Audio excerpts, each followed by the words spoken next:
G'day, change agents. AOS Coach here, and we are talking early thoughts of the Disciples of Tzeentch. I'm here with my man, number one ITC, also recent finalist and ass kicker himself, Kaleb Walters, brother of Scooter, who a little bit of shade was happening the other week. If you watched the Iron Jaws show, bit of to and fro with the brothers. But we're going to talk the new book, and for anyone who obviously is a fan of the channel, you've already seen my initial preview of the rules. I wanted to kind of get somebody experienced early on, someone who's been really thinking about the book while I've been thinking about Lumineth and Suns and other battle tomes that I can't mention just yet, and get their perspective. What's good? What's not good? What's changed? What's something that we might have missed initially? Is there any units that have blown up? Are there things that maybe are going to go on holidays for a little bit? And just kind of get Kaleb's, like, what's his list looking like currently? And, you know, because this is an early show, I'm sure Kaleb's going to get a whole bunch of additional games and we'll get more of these discussions happening. This is really an early preview and early thinking around the Disciples of Tzeentch. So a man who needs no introduction, Kaleb, g'day, welcome back. Almost 12 months to the year since you were last here. Yep. It's been about 12 months since the last book, and just glad to be back. Thank you for bringing me. Oh, mate, if there's anyone who was going to help me break down this battle tome, it was going to be you. And, you know, as always, you're going to lead the charge here. I'll kind of guide the ship and give my perspective. But what's your thoughts? Like, are you excited about the new Disciples of Tzeentch book? Is this something that you're angry about? I know there's a bit of mixed feedback, and it's funny actually. Before I let you talk, it's always funny when I do these videos because it's always like the sky is falling. I did the Nurgle book and it was the worst battle tome ever, and the Great Unclean One was unplayable. Nighthaunt was terrible, and Nighthaunt was never going to do anything. Look where they are in the meta. Now, Lumineth Realm Lords just dropped and Suns, and everyone's like, oh, the sky's falling, Lambert Light's gone, and all this stuff is gone. And Nurgle is still leading the pack 10 months after their battle tome. So help me understand your initial thoughts around the book and what was your take? Just early thoughts. Yeah, I mean, when I first saw the book, you know, I think a lot of people had the same, you know, thoughts when they're like, you know, some of their favorite models in the previous Tzeentch book, you know, a lot of their favorite abilities and the way they just function in the game were taken away. And if you're a hardcore Tzeentch player, you know, like myself, you're like, damn, what the hell? Like, you know, here we go. You know, what are we going to do? You know, all right, you know, this is tough. And then you look even deeper, and you know, I mentioned you. I remember you saying you didn't really like the hidden agendas. And some of the people who didn't like the hidden agendas, most of the people just didn't play Tzeentch, are the ones who didn't like the hidden agendas. As a Tzeentch player, I loved them.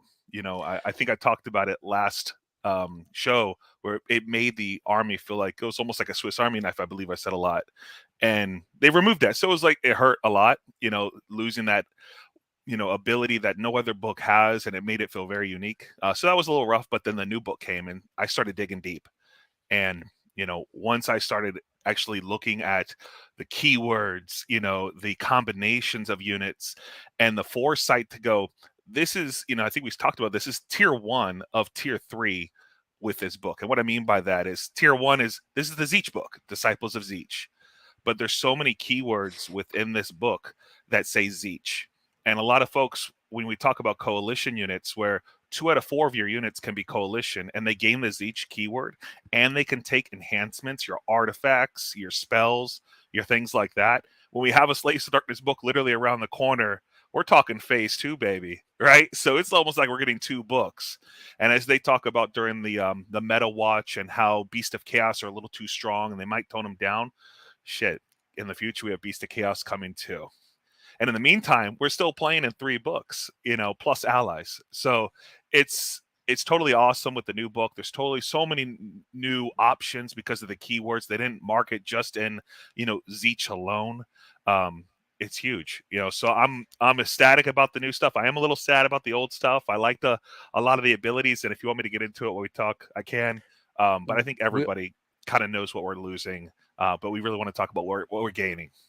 Yeah. By the way, you've got an incredible bunch of fans here for your Etsy store, and I have seen a lot of your cool stuff. So if you've got the on screen, give a quick shout out, because one of the things that I've really enjoyed about your Etsy store, completely not paid to plug this, but you've got a great tracking sheet, and you've been playing around with some Tzeentch type stuff as well. So if you've got it there, give it a show.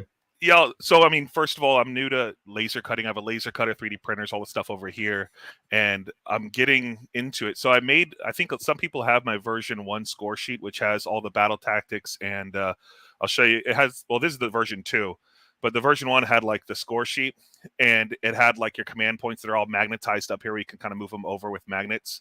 But what I did is I magnetized them for version 2, where your battle tactics now are magnetized to the front, and they just stick. And of course, then you have your family battle tactics for Tzeentch or any other faction. I haven't uploaded this yet, but it's coming out soon. And then because these are all templates, like small, medium, and large, you actually have the ability of buying, subsets. So I'm starting to make this one, which is basically like the Tzeentch Fate dice, where you have, your grand strategy that's guaranteed, which we're going to talk about, which is kind of bullcrap. But of course, your regular Destiny dice, and it's my way of basically prepping myself for the tournament. But that's one thing. I also have, of course, I think a lot of people are loving the measuring sticks. They're all magnetized. I have these as well. They're all in a nice border. This is going to be shipped out pretty soon. Everything that's felt on the back, and I mean, there's just so much. I do tokens, all types of stuff. But anyone who's looking for any type of cool, I guess, custom work, you can hit me up on Facebook Messenger. I'll add the Etsy store to the episode. Cool. By the way, this was completely unplanned, but your products are very good. We are here to talk Tzeentch, and before we were going live, like you do some great product, and like I was looking at this before we went live, and the new because one of the things that you mentioned is the grand strategy, and it is bonkers. Yeah. And when I was doing the preview, I was just thinking, why don't I just grab that subset of 9, put it to the side, play with the rest of the dice? If I run Kairos, I can regenerate and do things like that. But it's it's the easiest grand strategy and the most uninteractive. Like, as an opponent, there's nothing I can do to stop you. If you just, as long as you're not a potato and use those 2 dice, sure, you've scored your grand strategy. Yeah, I don't know if that's a good thing. I mean, I will say I don't know if that's a good thing for the game. And I kind of, to be honest, before this book came out, I've always played what we call like the fair hammer, where I didn't get to use the grand strategies of my book. I didn't get to use the battle tactics. It was all the General's Handbook. And now that I have some broken ones, I'm hoping GW decides to just cut them all out. But again, it is unfair that it's not interactive, and I'm just like, I don't know. I mean, we can get into it when we get to the grand strategy part, but it's definitely, it's not interactive, we can say. All right, so to get back to what we were initially talking about before the sponsored content, I'll take my cash in Vimo me or whatever. I got you. When you're right, like when I looked at the book, initially the feedback is that you lost a couple of things. You lost Kairos lost his cheaty dice. He lost the bolt gift of change. It was yes. The straight 6 mortal wounds, and there was a couple of changes that happened in the book. You mentioned the agendas. I mentioned I didn't like the agendas because it was another thing to do. It was another set of bookkeeping between your battle tactics, your grand strategy, your victory scoring, your battle, and obviously the agenda, right? And I just found a lot of people that I played against, once they got the spell casting one, is it the +1 to cast or whatever it is, they just forgot about the agendas. Like in the thick of things. Yeah, I found most players just completely forgot about their agendas when I played them after they scored that first one. Jeez. Which is I mean, there's so many good ones. I mean, you think about it, you kill a monster, you get +1 armor save. You're like, holy crap. So my Lord of Change will kill a monster and get +1 armor save. And now he goes to a 3+, but he's already on a 3+ because host duplicitous. So he goes to a 2+. And then when you shoot me, I'm on a 1+. So you're not going to forget about that. Or your blue horse or pink horse taking objective and counting as 2 models without a battalion. Or the +1 attacks if you charge in with a guaranteed 9 with cheating dice. All your attacks on your Skyfires that reroll hits and wounds. I lost a lot, but there's a lot more we can talk about with the new book. Yeah, and where I was going with that is that, and on initial read, it felt like you didn't gain a lot. So like you lost a couple of things, but you didn't gain anything to replace it. Mm-hmm. And yes, you've got some really good battle tactics. You've got an incredibly crazy strong grand strategy, and there were some good things. but I think most people felt like they had lost more than they gained. That's just the way I read the book. And obviously there's a great list teching, and once you kind of get into it, there's some really good things. But just on initial discussion, that's kind of where the feedback was in Discord and on Facebook groups, like, why did I lose my thing? Yeah, I 100% agree until you read the keywords. Once you read the keywords and it opens up phase 1, 2, and 3, and if you just stick with it, it's going to open up way more options. It's going to be less cookie cutter between pink horrors or just casting. It's going to open up a lot more opportunity as the game progresses. So as you get into Tzeentch, you'll play, you'll have fun with a couple builds within Tzeentch, and then maybe you might experience with slaves. But then when the new book comes out, it's gonna expand, and I highly recommend it. It's going to be fun. So as a player who played the old book and is now playing the new book, did the army change? Like Nurgle, for example, went from being a really fast army to being a slow, durable army. Did the play style and the way that you just play with your toys, did that change, or is it still the way it used to be? I mean, it's an interesting question, because even the first book that we just left, I feel like that book changed 6 to 7 to 8 times. With every FAQ, everything got more expensive, and it just toned down my list smaller. So within the last book, it was every FAQ was a different book for me, and I had to figure out different ways of making this work. That's my brother. And and then of course now with the new book, I wouldn't say too much has changed in terms of my play style, but I will say that I have to play my army a little bit better, right? And what I mean by that is there's more moving parts in my new book. There's more things that are happening in the new book. There's more. Every individual character has a piece of the pie that they need to execute within the game to make sure my master plan works. Versus the old book, the way I played my list was 2 turkeys and a machine gun caster, and if you came within my bubble, you're gonna die. And so it also went from a negative play experience, in my opinion, to something which the past couple games I've played. My opponent, one of my best friends, Lincoln, he says I didn't have a problem at all, even though I lost. I felt like I was playing you and you were playing me, and it wasn't me just going take 6 mortal wounds, take another 6, take a d6, take a d6. It was interactive, and there was more going on. So to answer your question, yeah, it's definitely changed, but it's very, very similar.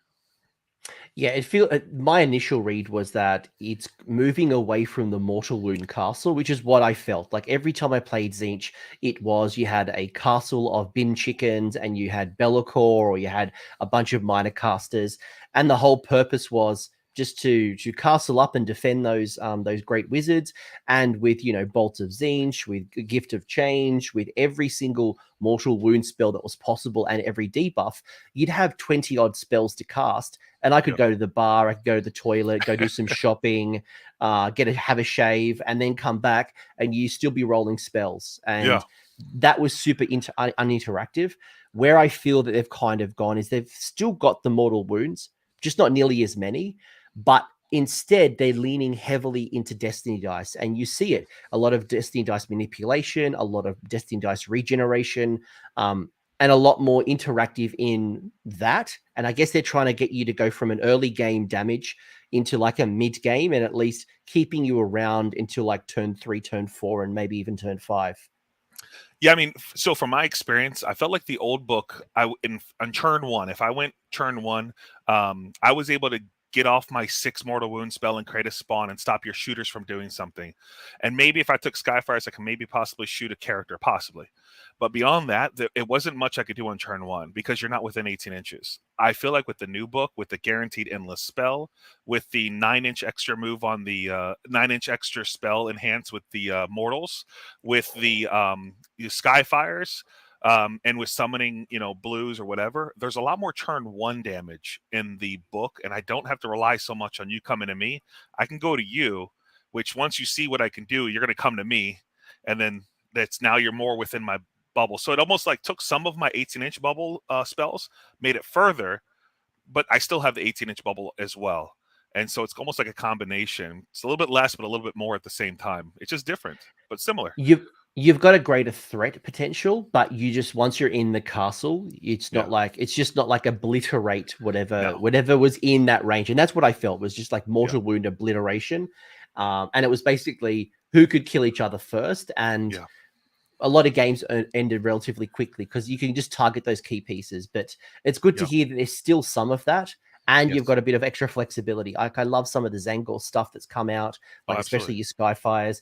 The Gaunt Summoners brought some interesting mechanics to the game. I know there's some extra keywords that have been added. So we'll go through all the rules in a minute, and we'll also show off some of your lists, see where you're kind of thinking early on. Okay. But a question I just want to pull from the chat is Flamingo Pie is asking, high level, how complicated would you say this book is to play against? High level, I mean, it's still complex. It's still, because spells make the book complex, right? When, like, just give you one example of a complex spell, Arcane Suggestion, and I'm sure we'll talk about it later. It has 3 effects. The first effect that they added this generation is one of the most broken effects ever, which is you cannot use command abilities.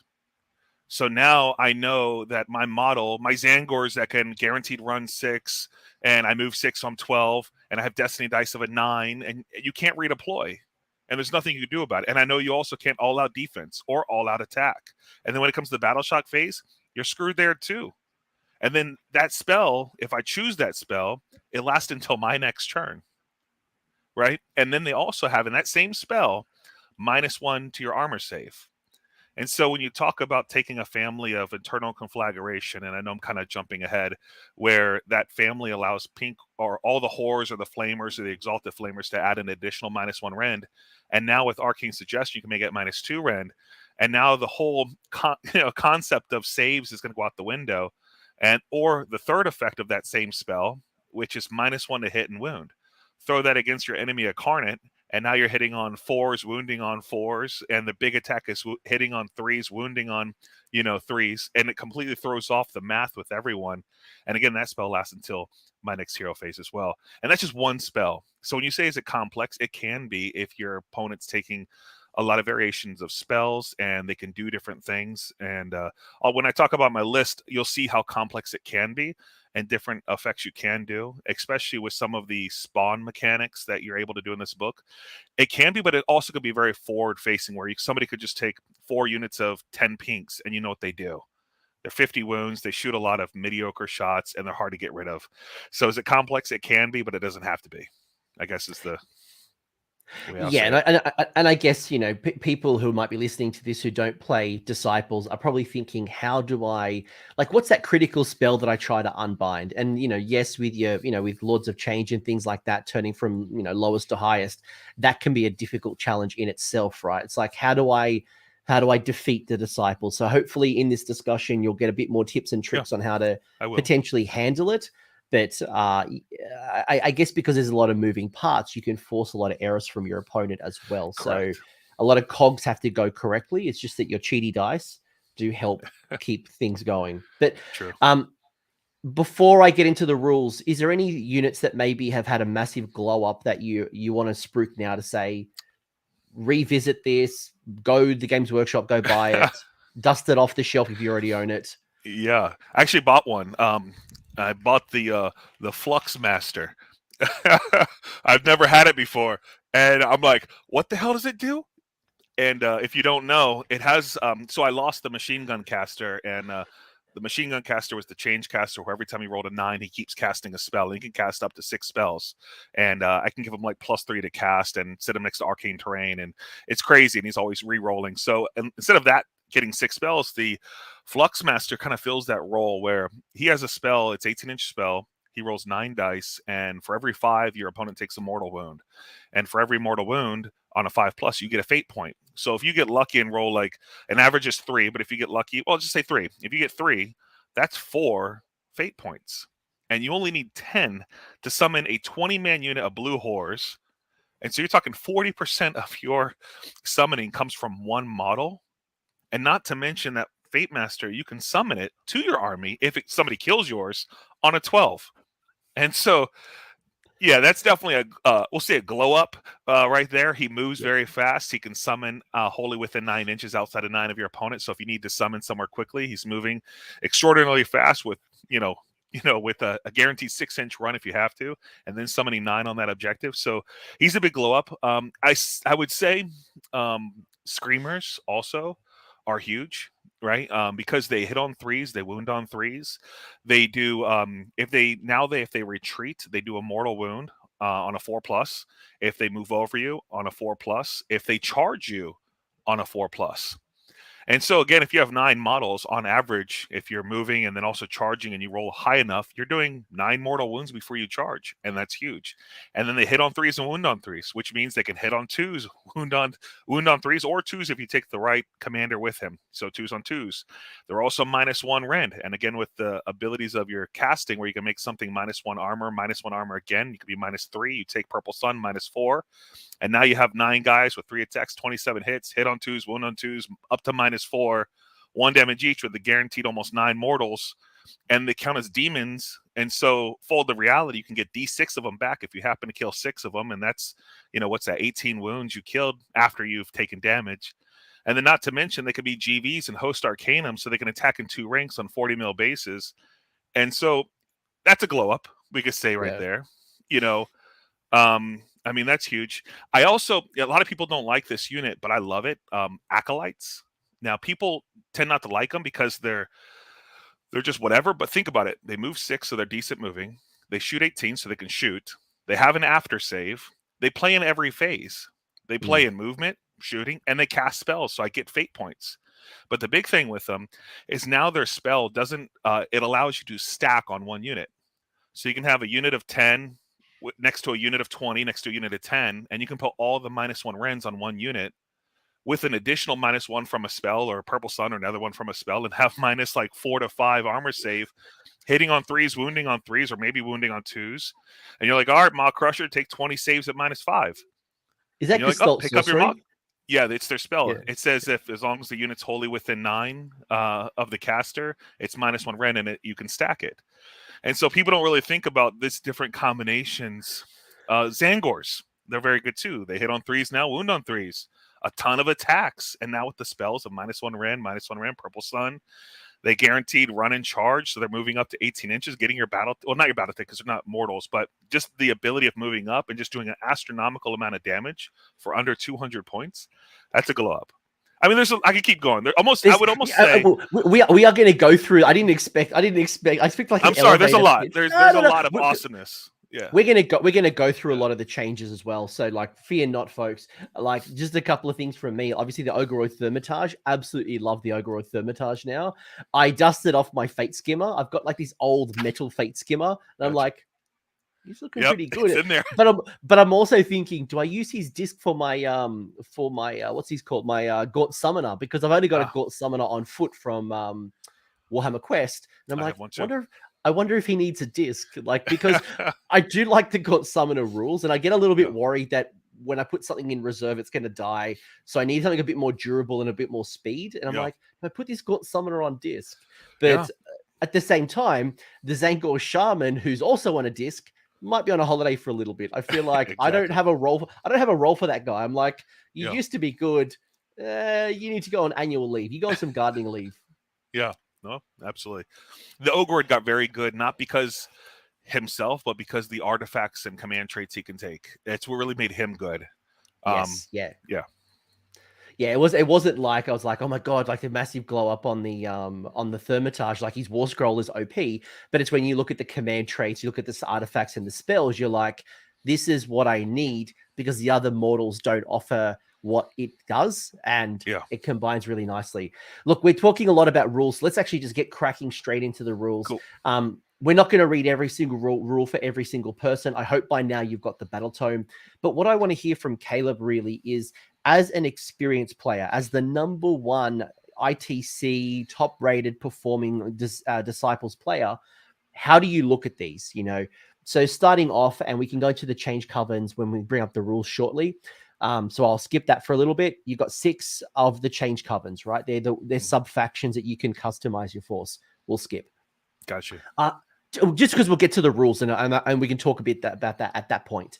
You got your Arcane Armies, which is around basically getting yourself I wouldn't call it a free endless spell, because you don't get a free endless spell. You get to summon an endless spell onto the table that is either Burning Sigil, Tome of Eyes, or the Demonic Simulacrum. Mm-hmm. Thoughts on this one? This is a brand new rule. Yeah. I mean, first and foremost, I would say I love it, but you don't have to take it. Right. It is a good ability, but if you find there's a different endless spell that just makes your army function and work better, you could skip it. But I have not skipped it yet. I think it's really awesome. My go-to spell is one that people don't really demonic simulacrum. That is my go-to. And that's my go-to for many reasons. But a lot of people, they do like the burning sigil of Tzeentch because it creates spawns, and against in terms of glow up, spawns are awesome. They actually do mortal wounds for every roll of a 6. They do. So they do 2d6 attacks, and every 6 is a mortal, and that actually puts out at least 1 or 2 mortals a turn for a free model. And then, of course, a kind of something quirky, but if you cast a spell within 9, they heal. So the spawns are awesome. But in terms of the burning sigil, since people like it so much, the only reason I don't is it's stationary and it's a low cast. And it's not guaranteed damage because you have to roll a 4+, and it doesn't create a spawn within every unit. It just creates the first unit that takes a model, slays, then it creates a spawn there, and it's not guaranteed. And because it's not guaranteed, and for somebody like me who I want to do almost guaranteed damage, the simulacrum is the shiznit, because you're talking about something that you can look at your opponent's army, and it's a big base. First of all, it's pretty large, right? It rolls 9 dice, and for every 5 up, it does a mortal wound. So you're talking about average of 3, right? And that's every hero face, so an average of 6 a battle round, right? If you do it against a caster, it's on a 4+, so between 4 to 5 mortal wounds. Since it's a big base, and you can move it quite good, where places within 12 and moves 9, when you have buildings that are in the way like this, and you're playing against like a Mog Crusher, even with the guaranteed moves, you're like, all right, with your 24-inch move, I'm gonna put it right here, so you can't even fit there. And now you're 12 inches away from me, or 10.5 away from me, and now your charge is going to be failing. Or I'll look at you and go, oh, that's Morathi, and you put them on your front board edge. Well, here's a free 3 mortal wounds against Morathi on your go, and then on my go, that's another 3. And so the first battle round, you've taken 6. And if you think about that, the player's going to move the Morathi back, which is great for you anyways, because now Morathi's not going to get to you on turn 1. So you're winning there anyways. Or just going against key characters, like moving it up, touching a unit, doing 3 wounds, and then during their turn, you move it to their wizards and do 4 to 5 with the 4+ because it's a wizard. And then when they try to dispel it, it goes off on a 7, so you need an 8, which is hard to do, which means it's staying around again, doing more damage. And so it's very effective. I like it a lot. If you haven't tried it, definitely try it. And Arcane Armies, yeah, it's baller. Yeah, no, I absolutely dig it. So, and just obviously at this point in time, I know there's some questions around the burning sigil. My interpretation is exactly like yours. I know some people have been trying to argue that you get to put a spawn in every unit that you take damage. I say rubbish. It says first, but obviously Games Workshop will hopefully clarify that. So at this point in time, I say rule it as the first unit that takes the wound gets the spawn. Yeah. If they change it, it could be a lot better, because it could be used defensively against, like, let's say a Caradron Overlord bus coming down, and you can defensively put it in front of you to stop them from shooting your good stuff. And now when they land, they're going to be like 3 spawns around the thing, and they can't shoot anymore. For the points that you pay for the sigil, I don't believe the intention was free spawns for days. It's not Oprah Winfrey show giving spawns everywhere. You get a spawn. It's just like unless they've got like too many spawns in the warehouse, maybe that's otherwise. I think the intention was the first time you get the spawn. What about the Locus of Change? When I looked at this, I'm like, it's all right. Like, it's a nice to have in a situational moment, but I didn't think it was something you'd build around. How do you look at Locus? You just nailed it. It's nice to have. I don't play. You can, so give me. It's nice to have, but I do utilize it during a game. I will do Arcane Suggestion on, let's say, a Kron Spine, and -1 to hit, -1 wound, and then I'll charge a unit with of blue horrors against you, and now your additional -1 hit. So even if you do +1 all out attack, you're still -1 to hit. Right, so by having the double -1, they can never do all that attack to fix it. So it is extremely useful, especially a Gargant model, a 500-point model, when they hit on 3s or 4s. Now making them always hit on 4s, or maybe it is pretty it's pretty effective. But I don't build my list around it, but it is a tool that I use during the game. No, although it will help you a little bit if you happen to either summon or pick a Lord of Change that has the Baleford sword. If you've got a bit more of a combat-y type Lord of Change, maybe. But no, it's for demons. It's just for your demon units. It's not your heroes. So it's helping like your pink horrors, your screamers, your flamers. It could be Lord of Change. He's a Tzeentch demon, so you're -1 to hit. You're -1 to hit all the big guys, and so I'll use it for that purpose. And when people charge me, they're not thinking about it either. They'll charge me, hey, you're -1 hit, by the way, and they're like, oh crap. Well, you might force their hand to do Titanic Duel instead of like Roar or Stomp or other things, right? So you're going to force them to spend additional CP. So, but yes, it's a nice to have. Most of your demons are not combat focused. So we'll skip that one for now. I think I just wanted to call out that it's not like you're like, oh my God, I'm going to build around this particular ability. Talk to me about Destiny dice, not from the cheaty grand strategy side just yet, but just from Masters of Destiny didn't quite change, right? Started the battle, end of deployment. You roll your 9 dice. They're the dice that you can interchange throughout the game, either for a casting, unbinding, hit, roll, blah blah blah. List is there. Anything you'd want to call out? Like this is some of the best allegiance abilities in the game. Yeah. Like it's just brilliant. I mean, I don't know what else to say about it. It's cheating. I'm literally cheating. I literally tell my opponents, I got free shit. I cheat. I summon crap. I mean, it's the best army ever. I don't know how to put it. What did I say? What did I say to you on Facebook Messenger? I said to you, I just bought some Tzeentch dice, and would you ask me? I was like, how do they roll? You don't need to roll. They need to roll. I just use cheaty dice. Look, and look for anyone who doesn't know why they're powerful. Maybe I'm brand new to the faction. Do you want to give me like the 30-second? Yeah, I mean, so the way they work is if instead of actually rolling, I can just pick my dice. So before the battle starts, after you've deployed, you roll 9 dice and you set them aside. You'll get an average of like, let's say a 6, a 5, a 4, 3, a variation of those. And so let's say that your opponent casts a spell that's really kind of crazy and you're like, holy crap, I can't take a chance on not dispelling this. I could technically take a dispel or an unbind and just make it a 11 and be like, hey, I stopped that spell. And being able to know the future is kind of what Tzeentch is all about. And so that's kind of how it's used. Or what I'll use my cheating dice for a lot is, let's say I roll kind of decent, like a lot of 4s, 5s, and 6s. I'll let my opponent go first if they're a shooting army, because I know they're going to want to kill some of my characters. And I'll buff the one I care about the most. And then when they try to shoot me with their big weapons, I'm like, that 6 is a pass, that 5 is a pass, that 3 is a pass, that 4 is a pass. What else would you like to do? Yeah, I used all my points, but then I have the potential going back to back. And, but that's how it works. You can use it to save rolls, any damage characteristics. So if I use Skyfires and I hit and I wound and you fail your armor save, and I want to do 6 wounds exactly, and you fail 2, I can just make it a 5 and a 5, and there you go. I just cheated, and I know what's going to happen in the game, and you just lost your character. Or a battle shock roll, I can use my 1s instead of doing whatever the command ability. I can't remember everything off the top of my head, but I'll just make it a 1 and I'll pass. Or hit and wound rolls or charge rolls. But you have to use, like, if it's a casting, you have to use 2 dice. You can't just use 1 unless the dice roll is a 1 dice mechanic, like a damage characteristic. So like you couldn't use a lot of change, right? You couldn't go, okay, I'm going to put 1 5 down. I'm going to roll 1 and turn the lowest to the. You can't do that. If you're going to use an unbind or a cast, you've got to use 2 dice. You can't modify the priority roll. You can't modify, like, for example, if I ran Purple Sun, I couldn't get the Purple Sun next to you and go, here's my 1 roll, because it's not Could one. You imagine? Oh my gosh. Oh my I got 4 1s. I killed 4 characters. But also, one thing that people don't realize is it's unmodified. You can't modify these dice rolls. So if you have like the Corn Demon Prince and I'm trying to charge you, your half charge doesn't work against these.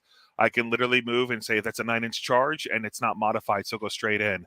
And so it's huge for things that try to modify your movement, and your charging capability or your run rolls. You can use them for your run rolls as well, just the auto 6 versus having to use a command dice.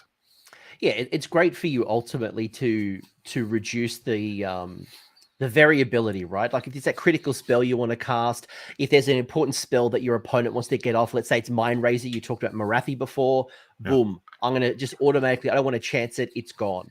If you need to, got to land this charge, for example, the Gaunt Summoner bringing some things down from the Crystal Palace. If you want to guarantee that 9-inch charge, boom, you can do it. That's really the keys here, and which is what makes this a great ability. Yep, absolutely agree. It's extremely strong. You've also got some extra rules at an allegiance level. You mentioned a little bit earlier about the 2 in every 4 can come from Slaves to the Darkness. And at the time of recording, which is the start of October, we're probably within 3 months of that Slaves to the Darkness book dropping. It seems like a Christmas box at some stage, which is going to obviously bring a whole bunch of extra Tzeentch units from Slaves. And also you've got 1 in every 4 can come from Beasts of Chaos. What does that mean if I'm somebody who hasn't explored Slaves or hasn't explored Beasts of Chaos? What are the types of things that you would consider, or what's some of the things that maybe would either increase your strengths or fill some gaps? Yeah, I mean, so first of all, if you need something that kills hordes, the Chaos Sorcerer Lord on Manticore will literally take any unit of 60 and divide it in half with 1 spell. The way that works is for every 5 up, you take a mortal wound. For every 6, you take D3. And that unit is within 18 inches versus wholly within. So you just target it and you'll just divide everything in half. You have also Chaos Sorcerer on foot, where you can have +1 to save for all, Slaves to Darkness. Same thing with the Manticore Lord. I mean, there's so much that you can take. And with Coalition, again, it's not allies. It doesn't count for your ally points, so it's something totally separate.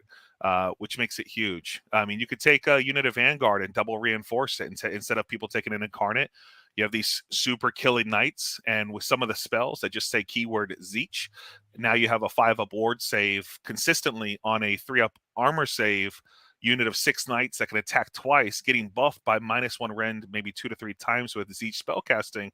You can do upwards of -4 armor save with a unit of Vanguard Knights that are attacking twice against somebody's Archeon, whatever, and it could be huge. So some of the keywords, it's great. I would say, play with it now, but when the new book comes out, really look at it. That's going to be the fun stuff, and just kind of see what you can play. And then Beast of Chaos, that's there too. 1 every 4. And if you haven't played with the Great Bray Shaman and the way his spell works, where you make people come to you, it's good to get people off their objectives. It's also good to get them within your 18-inch spell. It's also good to, if they put their Incarnate in front of you and you kill their bonded one, and then you make their other unit go within range of their Incarnate and make their Incarnate kill their own stuff during their combat phase. That's fun too.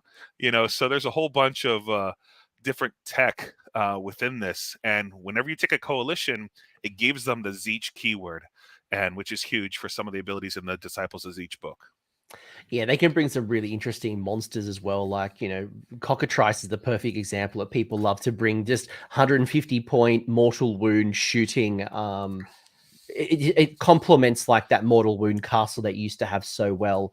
But one thing I just want to call out before we move on, you made a really good point that I want people to really listen to, and that is you have 2 different keywords, right? You have the Disciples of Tzeentch and you have Tzeentch. Now, all of your Disciples of Tzeentch will have the Tzeentch keyword. So anytime an ability will buff the Tzeentch keyword, not Disciples of Tzeentch, it really then starts to unlock the potential between the synergy potential with like your slaves and your Beasts of Chaos as well. So, and as it says there, if you bring them in, whether it's with the Mark of Chaos or with outside of with beasts, it gains the Tzeentch keyword. So there is synergy potential as well. Absolutely. And I know we didn't touch on it, but transform to spawn, the model doesn't count as being slain, and that's huge. So if you kill something with a spawn spell or with the burning sigil spell, they can't rally that model because it's not slain. And so it starts to reduce your enemy's potential. You kill certain key things that come back to life, like the Stegodons. You get it down to like, let's say 1 wound, and then you make it a spawn. It can't roll that dice to come back to life because it was never slain. Not so a not a Stegodon. You can't rally a Stegodon, but there's the artifact that brings it back to life. Oh, okay, yeah. Once it's slain. Yeah, there's an artifact that could bring Stegodons back to life, and it's happened before. Or Croak or whatever they call it. I can't remember all these names. Yeah, it's all good. Yeah. I just wanted to call out like rally. You can't rally a Stegodon. It's the artifact. Call. Like it could be like your unit of sharks in the Deepkin or Stormcast dragons. That's another one that could that could be, you can't rally it. Good call. Yeah. I was going to talk about that rule in a second, but I'm glad sorry. you. No, it's all Jumped good. in. It's all good. Nah, it's all good. It's like I was going to say that you would ruin Christmas, but you are the Christmas army, so could never do that. What about the summoned? What about the summoned of Tzeentch abilities? By the way, yes, we are scared of Seraphon. Seraphon is a good army. Like anyone who isn't scared of Seraphon is either not playing against good players. That's it. Like Seraphon are hot. I always have been. They're very good. So every spell that you summon, and also every successful spell that your opponent summons, gets you fate points. Yep. And those fate points ultimately allow you to summon things. So if your opponent successfully casts things, you successfully cast things, you're going to get 3 extra things on the board. When you look at the fate table, and by the way, there is one sub faction that lets you do a reduced number for the Lord of Change. Yep. Is there any ones that really stand out for you? Because I guess if I was new to Tzeentch, I would be concerned I'd have to buy all these extra models and keep bringing them with me to my tournament, and maybe I don't have the capacity, and I don't want to have a massive toolbox of toys that I can't use, or I might use one off. Are there things that you like to summon more than others, or Yeah, absolutely. I mean, first and foremost, some of these things, that just doesn't make sense. But 10 blue horse for 10 versus 10 brimstones for 10. Just so you know, blues turn to brims if you have never played this army. And so never pay the 10 for brims, only pay the 10 for blues. So blue horrors are 100% what you probably will summon the most. The secret number that I try to tell people when they build lists for Tzeentch is have 10 spells potential. So you can summon first turn, blue horse. Really allows a lot of flexibility. But I would say blue horse is huge. A Flux Master, when we get to that War Scroll, very phenomenal model. The Change Caster, it's a very toolbox model as well, a character in case you don't need the front buffering of blue horse. I would say those are the number one things that I'll summon. I almost never summon Screamers. Now they are better now, so it's a potential if I'm like turn 4 and I know I need to get to the other side of the table, maybe before I barge through enemy lines, or not barge through, but desecrate their lands, things like that. But I would say those are the number ones. One pink core unit of 10, I would say, is a smart investment to at least have. Why pay 250 points for a unit that you can summon for free after a turn and a half of casting spells? I would say those. So pink horrors, blue horrors, and those 2 characters is a great starting point. I don't really see a lot of point in the Exalted Flamer or the Flamers, but they're there. They do some damage, and are not a lot of models if you have them. They can be useful or fun in a game. But I would say those. What about the Lord of Change? So outside of Guild of Summoners, which gets that reduced fate points for the Lord of Change, because you mentioned the pink horror is a good value at 20 points, right? As opposed to paying 250 for them. Now, to get 20 fate points to summon a pink horror unit and then another 30 to get a Lord of Change is relatively impossible. Obviously, there's going to be some situations where that might be true, but it's hard. Yeah. It depends. Yeah. Do you save? Do you save for the extra points to get the Lord of Change? Hell no. Like a big hell no. Like, think about it. So what is a Lord of Change? It can shoot. It shoots 2d6 shots, -1 rend, or you can make it combat. So there is some flexibility there, I will say. They are a lore master, so it can be, be great. And the +1 to cast and dispel and unbind is stackable. So it could be fun if you have a whole bunch. But to save 30 points, if you're saving between 10 to, let's say, 15 a turn or 12 a turn, it's going to take you 3 turns before you actually get that Lord of Change. And on a turn 3, when you summon it, you're not actually benefiting from the spell casting part of it until turn 4. Right? And so do I think it's worth it? Not really. When you can summon blues for 3 turns in a row and have 60 models on your table that are shooting 20 shots, and stopping your opponent, or charging your opponent and only having 1 model in combat against their big block. And yeah, there's so many more strategic abilities from some of the other models that I wouldn't say for the Lord.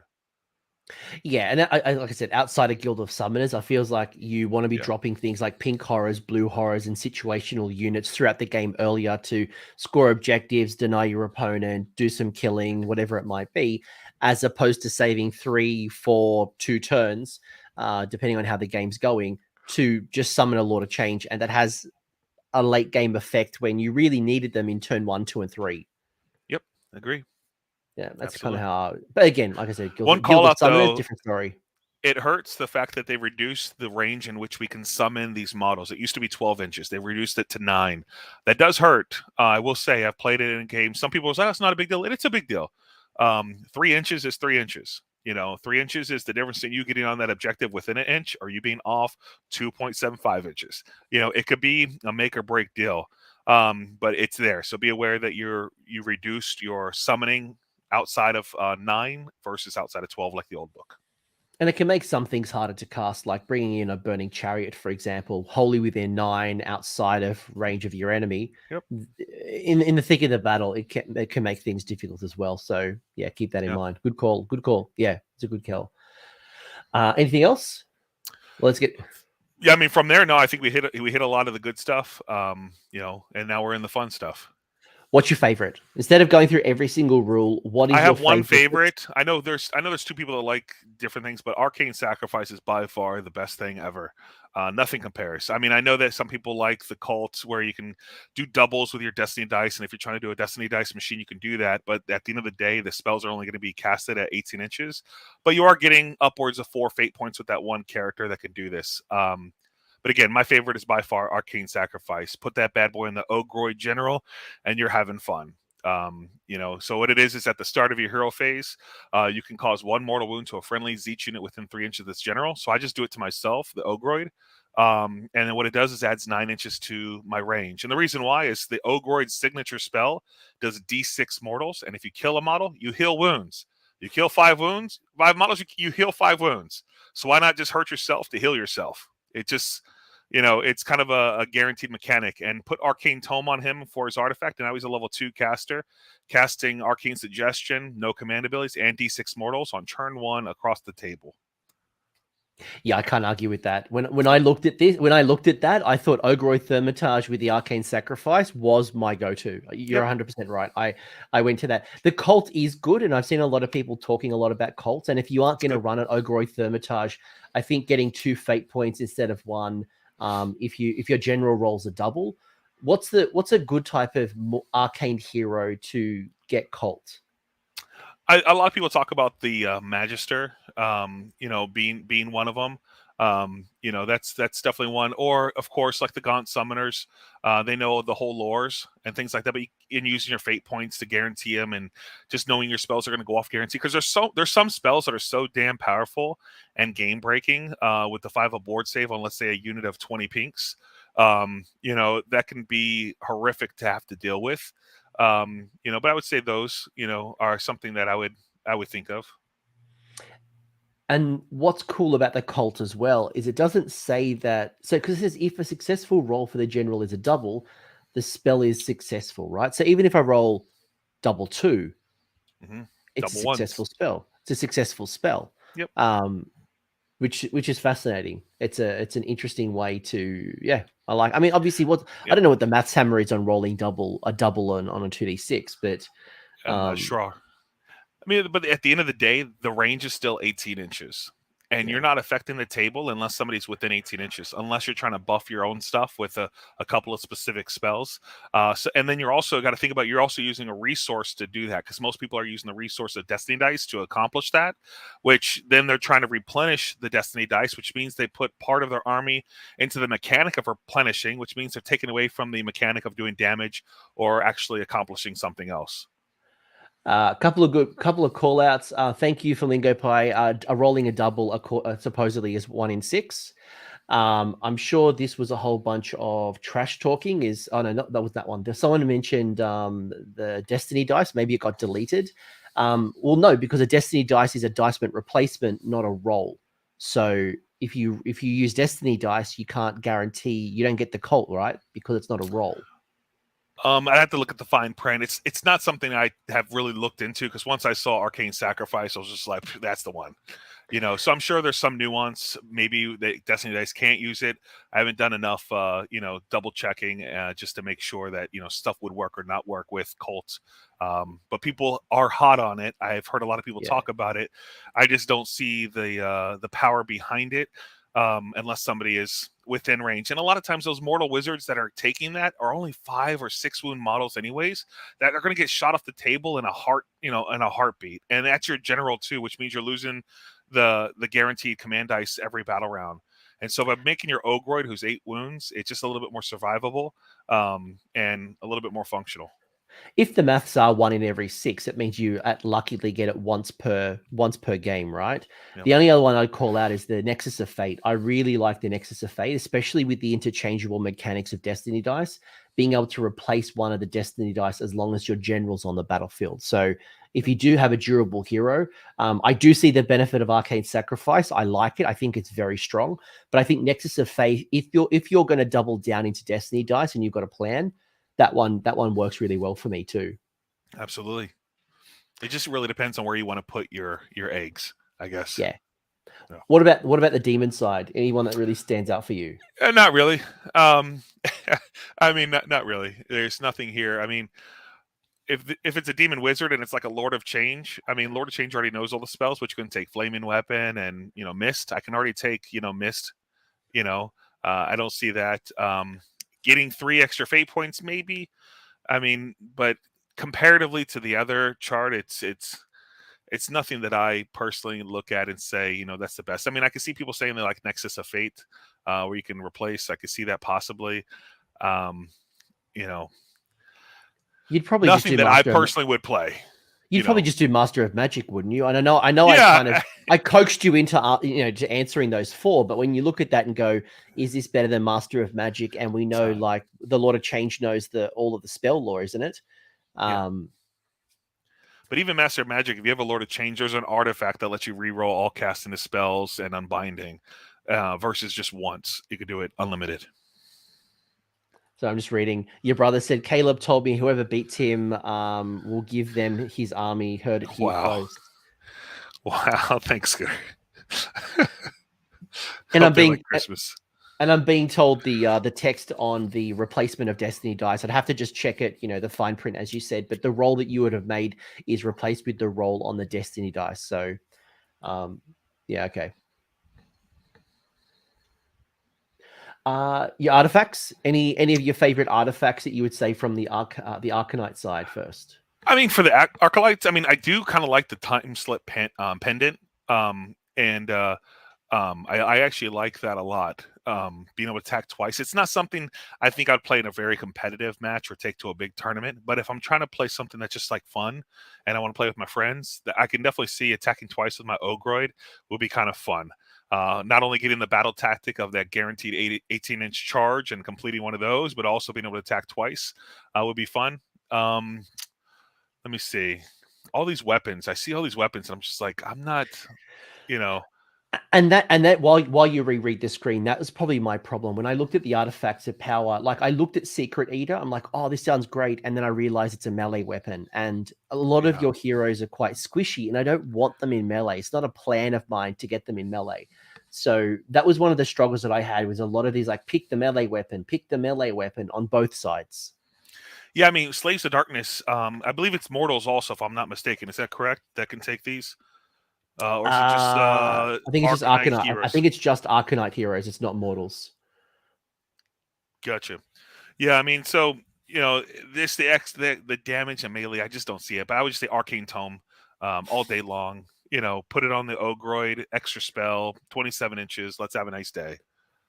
The Demon Heart isn't too bad because it's a once per battle artifact, right? It's not my first choice, but if I have a couple of extra artifacts, just being able to, like, snipe someone else that I haven't been able to have enough mortal wounds, or if I just need to get rid of something off the point on the battlefield, it could help, especially mid game. But it's not winning me over. It's not like this is amazing. I think attacking twice will do more wounds than 5, even if you're on the 5th battle round. What about the demon side? The demon, I mean, that's interesting. The demon side actually has a couple things. I mean, I do like the 9-eyed tome. I do like that one, especially on, like, a Lord of Change. He lost the old book with Host Duplicitous, which allowed me to reroll casting and spelling unbinding. This will kind of bring it back a little bit. There are a couple key spells and also your opponent's spells. And now the Lord of Change, we might talk about it, but can take over somebody's Purple Sun, and being able to reroll that to take it over. It could be huge. Of course, the Eternal Shroud is nice as well. The Destiny dice on a 5-up just to keep the mechanic going. I can see how the Beacon of Mutability can be good if you take like a Screamer heavy focus, like 2 units of 9 Screamers, and you're bringing your Lord of Change with him, making it +1 to wound, and so now you're hitting on 2s, wounding on 2s with your moving platform. That could be huge as well. The other ones not so much because they're melee weapons again, but I would say those 3 on the bottom have some play. What's first, second, third for you? Probably the first would be the 9-eyed tomes, and then depending on the list I take would depend on the second and third of the other ones. But if you're taking an all-comers list, the Eternal Shroud will probably be the all-comers list because the +1 to, and this is the important thing, it used to be +1 to wound for everything, and I think people have talked about it a lot. Now it's just melee weapons, and now it's just demons. So they put 2 caveats on it. Demons now and melee. It used to be just everything. So your shooting could be +1 to wound, and you can put that next to all your flamers and yourself that shoots twice. Now it's just melee. So you could, in a sense, if you took 2 Lords of Change, for example, not Kairos, 2 Lords of Change, you could have one with Master of Magic, and then you could have a second one with this artifact of the 9-eyed tome. Yep. And then you've got two magic supremacy, being able to reroll, cast, unbind, dispels. That's pretty powerful. Oh, no, it could be huge because then you think about it. Do you need cogs anymore? I don't think so. And now that opens it up to taking, Purple Sun or taking Gnashing Jaws. And now you have 2 endless spells that do damage between the Demonic Simulacrum and Jaws that now people have to take their spell casting and get rid of it. Even something like Burning Head, just like a couple of cheeky mortal wounds, depending on how your points are. It does it. Yeah, that really, 2 Lords of Change that had reroll, casting, unbinding, and dispelling. That's magical supremacy. That's like that's making Techless better, get a bit of a butt kicking. That's Nagash. That's real supremacy. Oh, it's humongous because you also got to look at it's +2 to cast in the spell now because there's 2. So now you're re-rolling the highest to the lowest with +2. And then of course if you set up terrain, you can set up arcane terrain on 2 sides of the table, and then you say, all right, opponent, pick which one you want. You want that arcane or you want this arcane? Yeah. I'm cool with either one. What do people say? I'm just some people are just giving you shit, but some, like, other people. I was just reading, like, was this a genuine question? Why would they have a core battalion of Kairos? Oh, yes, okay, that's an interesting one. This is kind of skipping a little bit, but there's that weird Oracles battalion that gives you a Lord of Change and then 3 other. Sorry, Kairos and 3 Lords of Change. Yeah. And unless you want to run 3 Acolyte units as your battle line, you can't do it in 2K. Yeah, no, I mean, screw it. That's the bucket of chicken right there. We're going to go back to KFC. I'm doing that right there. No, that's not a good one. Don't do it. Look, if I was running like 2,500, 3,000 points, yeah, I'm loving that. And we're kind of skipping ahead. We'll get to it. But I looked at it, I'm like, if I could make Lords of Change battle line like I can with a Mega Gargant, I'd be open to that battalion. But outside of it, I'm like, I don't want to run 3 Acolyte units and 4 chickens. Yeah, no, I 100% agree. I mean, it is kind of crazy though. You're talking about +4 to cast, Dispel, and Unbind. With if there's 3, that's 6. The other one's that's 9 spells. Holy crap! Like there's a lot. And all for +1 command. And that's you get 1 command point. Hey, look, it depends if you're playing a friendly game against a new player. You can say, "Hey, look, I'm going to play my 4 turkey list. I'm going to teach you how to play, and you're going to kick my teeth in." Oh, you like to cast spells? It's not happening with me. Yeah.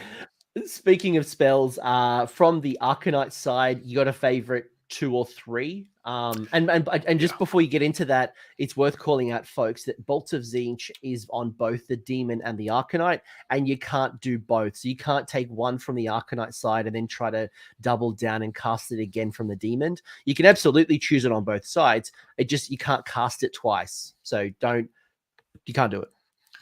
Yeah, I mean, so the spells are ridiculous for Arcanite heroes. And Arcane Suggestion, I mentioned it earlier, bonkers. I could just say it again. No command points, -1 armor save, or -1 to hit and wound, right?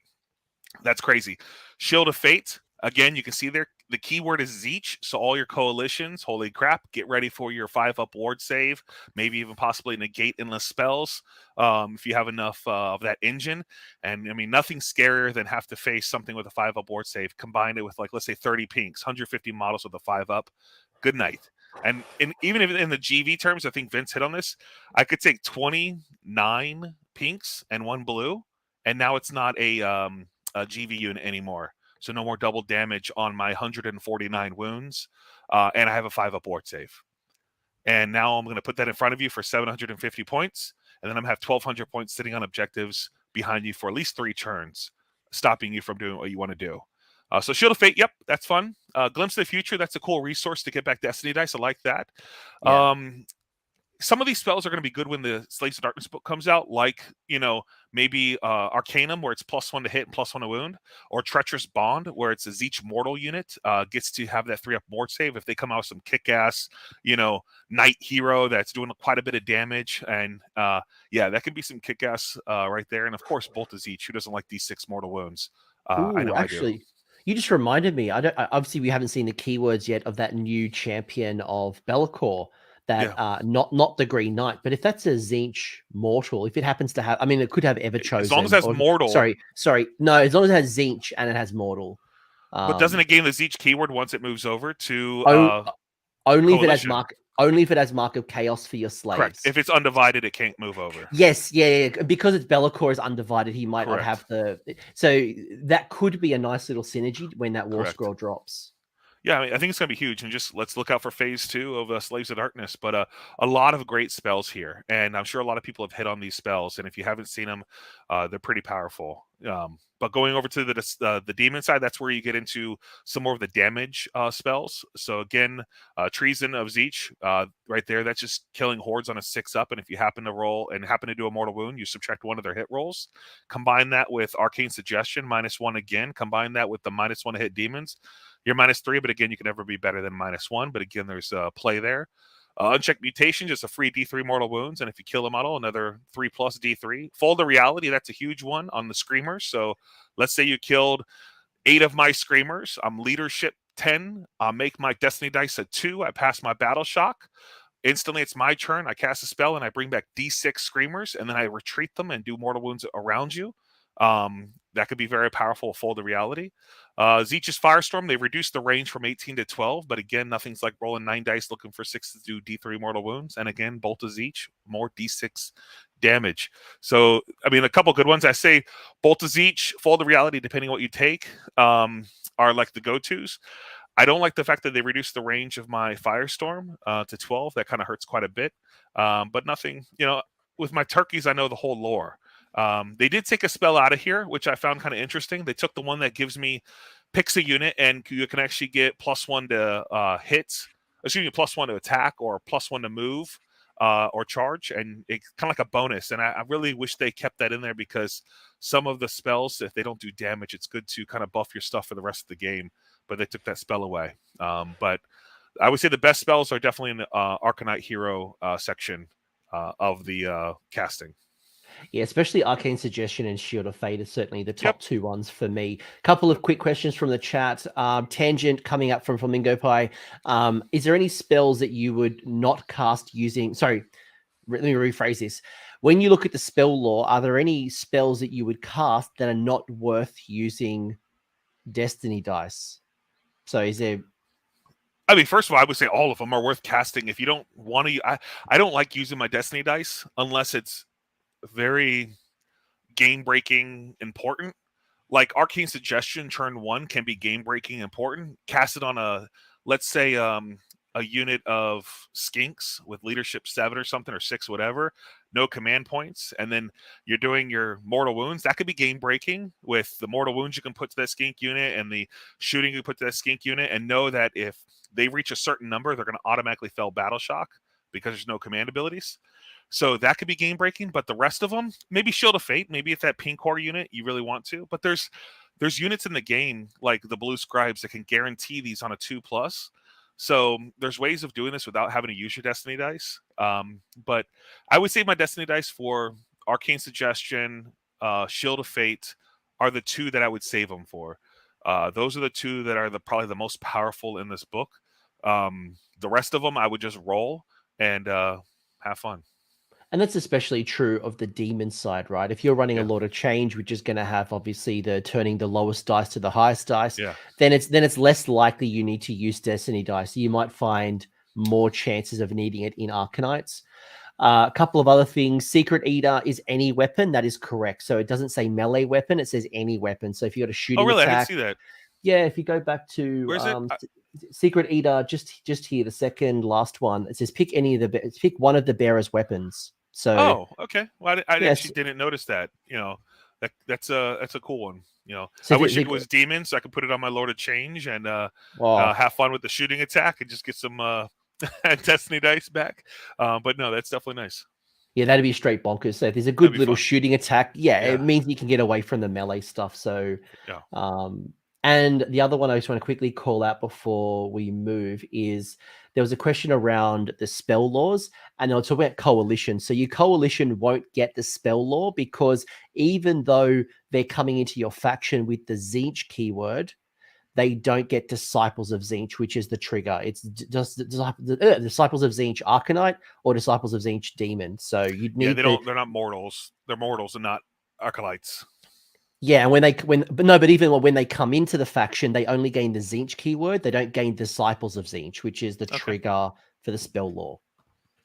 Unless I'm wrong. Unless I'm reading it wrong. Like when I look at it, it just says. I haven't had enough time to super deep dive in every word in here. I've been quite busy with the Etsy and it's okay. along with other things. This is why we're having an early thoughts. Like we'll get some games in. You'll get some like this is just putting the thoughts into practice, but that was just my take because of the Disciples of Tzeentch part.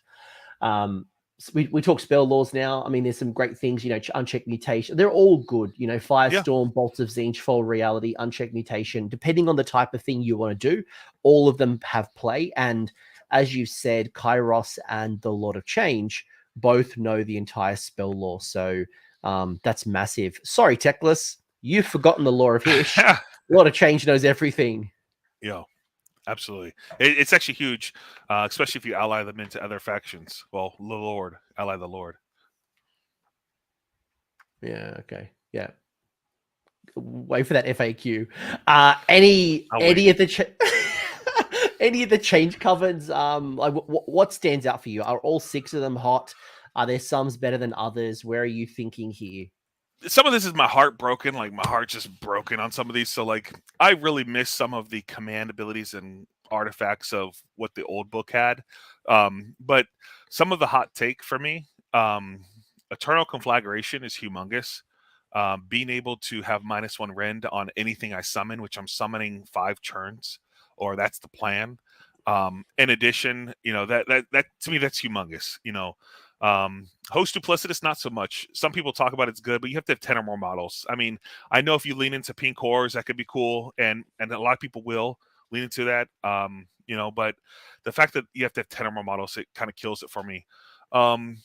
The Profane Cult, I mean, that's always a fun one. If you're trying to play like a fun game, a little mini game where you have all your acolytes having +1 to all their hits. And, if you do a wound to a unit on a 5-up, you can do D3 more. That's always kind of fun. Guild of Summoners, not so much. I'm not a big fan of them. Host Arcanum, it has a place, especially making Screamer's battle line and also a guarantee to spell. Cult, not so much. I'm not a big fan. So I would say number 1, Eternal, then probably Host Arcanum, then probably Profane Cult, and then depending on your flavor, maybe Host Duplicitous as well. That's just coming from my own personal taste. And I think I know the answer to this question with Flamingo Pie asking, can you go over the 4 behemoth limit when you're summoning through the Guild of Summoners? I feel like the answer is yes, because behemoth keyword, or not even a keyword, the behemoth restriction is purely for list building. Once you're on the table, that's out the window. Who cares? Summon more than 6 heroes onto the table because that's purely a list building restriction. Yep, exactly. Yeah. So summon bin chickens to your heart's content. Has your battle line perspectives changed based off any of this? So are you using acolytes, demons? Where's your battle line heart at? So I talked about this before. Kowalyk acolytes are my go-to almost always. And the reason why is, to a lot of people, they're shit, right? To me, they're okay. And what I mean by that is, if you're looking at my army and you see that, let's say 1,700 of my points is behind the line of shit, do you want to put the investment required to kill the shit to sit in front of my amazing stuff? And a lot of people don't want to, or they'll do it, but then of course I'll kill their good stuff. And what I mean by that is, they have a 5-up armor save, they have a 6-up after save. You have to put something that's halfway decent into them to actually get rid of them, right? Halfway decent. And if you do that, the thing you're putting that's halfway decent is more expensive than my stuff. And now you're in my bubble of 18, right? And so I like them a lot for that. And now with the ability of adding extra, rend onto one unit, or just the idea of possibly doing that, it's huge. Zangors got a bonus. Love them. They're even better. I like them a lot. Whores, they're the same. Who doesn't love those? Screamers, they're better. Flamers, not so much. Burning Chariots, not so much. I wouldn't put the points investment into a 190 point Flamer unit for what they do. Yeah, they hit on 2s, but they wound on 4s, and it's just not enough for me. And 6 wounds for 190 points. One halfway decent unit that shoots at them are going to kill 6 wounds. And you just lost a good amount of your points. You lost 10% from a decent shooting attack from your opponent. I wouldn't do that. But Kowalyk Acolytes, 100%. That's my go-to screen to protect my goodies. Yeah, they're cheap. Every time I play Tzeentch lately, I play a lot of combat armies, so I've got to run into the acolytes, and then I'm in your bubble of death. Yep. Like, I'm just straight up in your bubble of death, and if I don't get that double turn, I'm Which just then going to be speaks mortal wounded off. The tactic. I'm going to go low drops always and give you first turn. And so now you're going to have to make that decision. You want to kill my stuff, and then I'm going next, and you're in my threat range. And that's kind of the idea with each. Go low drops normally to have that flexibility. Yeah. Or just take Be'lakor and then just stop me from doing what I want to do as well. Yeah. Like my last opponent, Jacob, just went, "You're incarnate, he's Be'lakor," and I'm like, I hate you so much. I hate you. You're the worst ever. And then when he won priority, then I got double turned, and like my incarnate's just sitting there for 2 turns doing nothing. I'm like, I hate you so much. Yeah, this is the worst game ever. Look at that KFC bucket right there. Look at all those turkeys. Good Lord. All right. Here's the 30-second grand strategies. What's your favorite and why? Come on, stop playing with me. Hold on. I already showed you. I made it. Where'd it go? Here it is. I can't even keep a straight face. Bam, right there. You see that? It says Grand Strategy, Master of Destiny, and has a spot to put up to 4 dice, and then the rest of my Destiny dice here. I mean, it's stupid. They need to remove that from the game. But again, like my brother says all the time, Tiger Woods, man, you're going to bring the best club to play. I'm here to win. So Master of Destiny, by far. I'm just going to save 2 dice, maybe 3, and put it to the side. Don't use it. And I got my grand strategy. What makes it so broken? When I normally played in the past, I had to think about, I have to get more of my units in your deployment zone. Because that was the one I took, because I summon. And why wouldn't I take the one that says get more stuff in your deployment zone? I summon, I create spawns, I'll just move stuff in the corners, which it almost was an auto-completed one as well. But at the same time, I had to think about a way of stopping you from getting your grand strategy. Well, what this just did for me just made it to where I just have to worry about you. And so the thought process, it just took it off my shoulders and allowed me to focus on something else. And so now I just got to look at yours, and I got to go, okay, now instead of moving more stuff in your deployment zone, I'm just going to put more stuff back in mine, and now you don't get your grand strategy. And now there's a 6-point swing in a tournament, and that's humongous. Play with 2 to 3 dice down. Just if you've got 9 Destiny dice, depending on the type of roll, play with 7 or 6, get that 9, put it to a side, do not touch it, avoid it, leave it to the side so it's visible, but do not touch it. And you've just straight up again, whether you get smashed, you've still scored your grand strategy. When you win, you've still scored your grand strategy. Really quick question, then we'll move to the battle tactics. Is there a good combination of numbers? We want to use our 1s and our 6s throughout the game. Is it going to be a combination of 2s, 3s, and 4s, or what's your ideal situation? I mean, it depends what you roll. I like 3 3s. That's good. I lost 3 Destiny dice, but the way I play my list, and you'll see, I'm not a Destiny dice summoner, so I don't care about Destiny dice. They're nice to have. That's the way I use them actually when I play. It's a nice to have thing. I don't need them. I have other things. So all threes are great. A 4-3-2 good. If I roll lucky like hot fire 4-6s, holy shit, I'll just take a 6 and a 3 or a 5 and a 4 and go whatever. If I roll a bunch of 1s and a couple 4s, maybe 2 4s and a 1. I mean, I don't really care. It's broken. It's silly. I guess the question behind the question was more about what are the dice that you want to use throughout the game. And really your 1s, 5s, and 6s are the most useful of the three. Yeah. And your 2s, 3s, and 4s are less useful. So if you have a combination of a 2, 3, and 4, that's 9, put it to a side. Yep. If you get, I don't know, 2 4s and a 1, put it to the side, like whatever combination. But correct. You have to look at what your opponent's playing. If they're playing Carriage Run Overlords with the spell in the bottle and they're going to make you -3 Ren and your turkey's a 4-up, which means the best you can do is a 3+, which means you need your 6s. Yeah, you're going to save your 6s, right? So you got to look at who you're playing against to decide what dice mean the most to you at that given point in time. Yeah.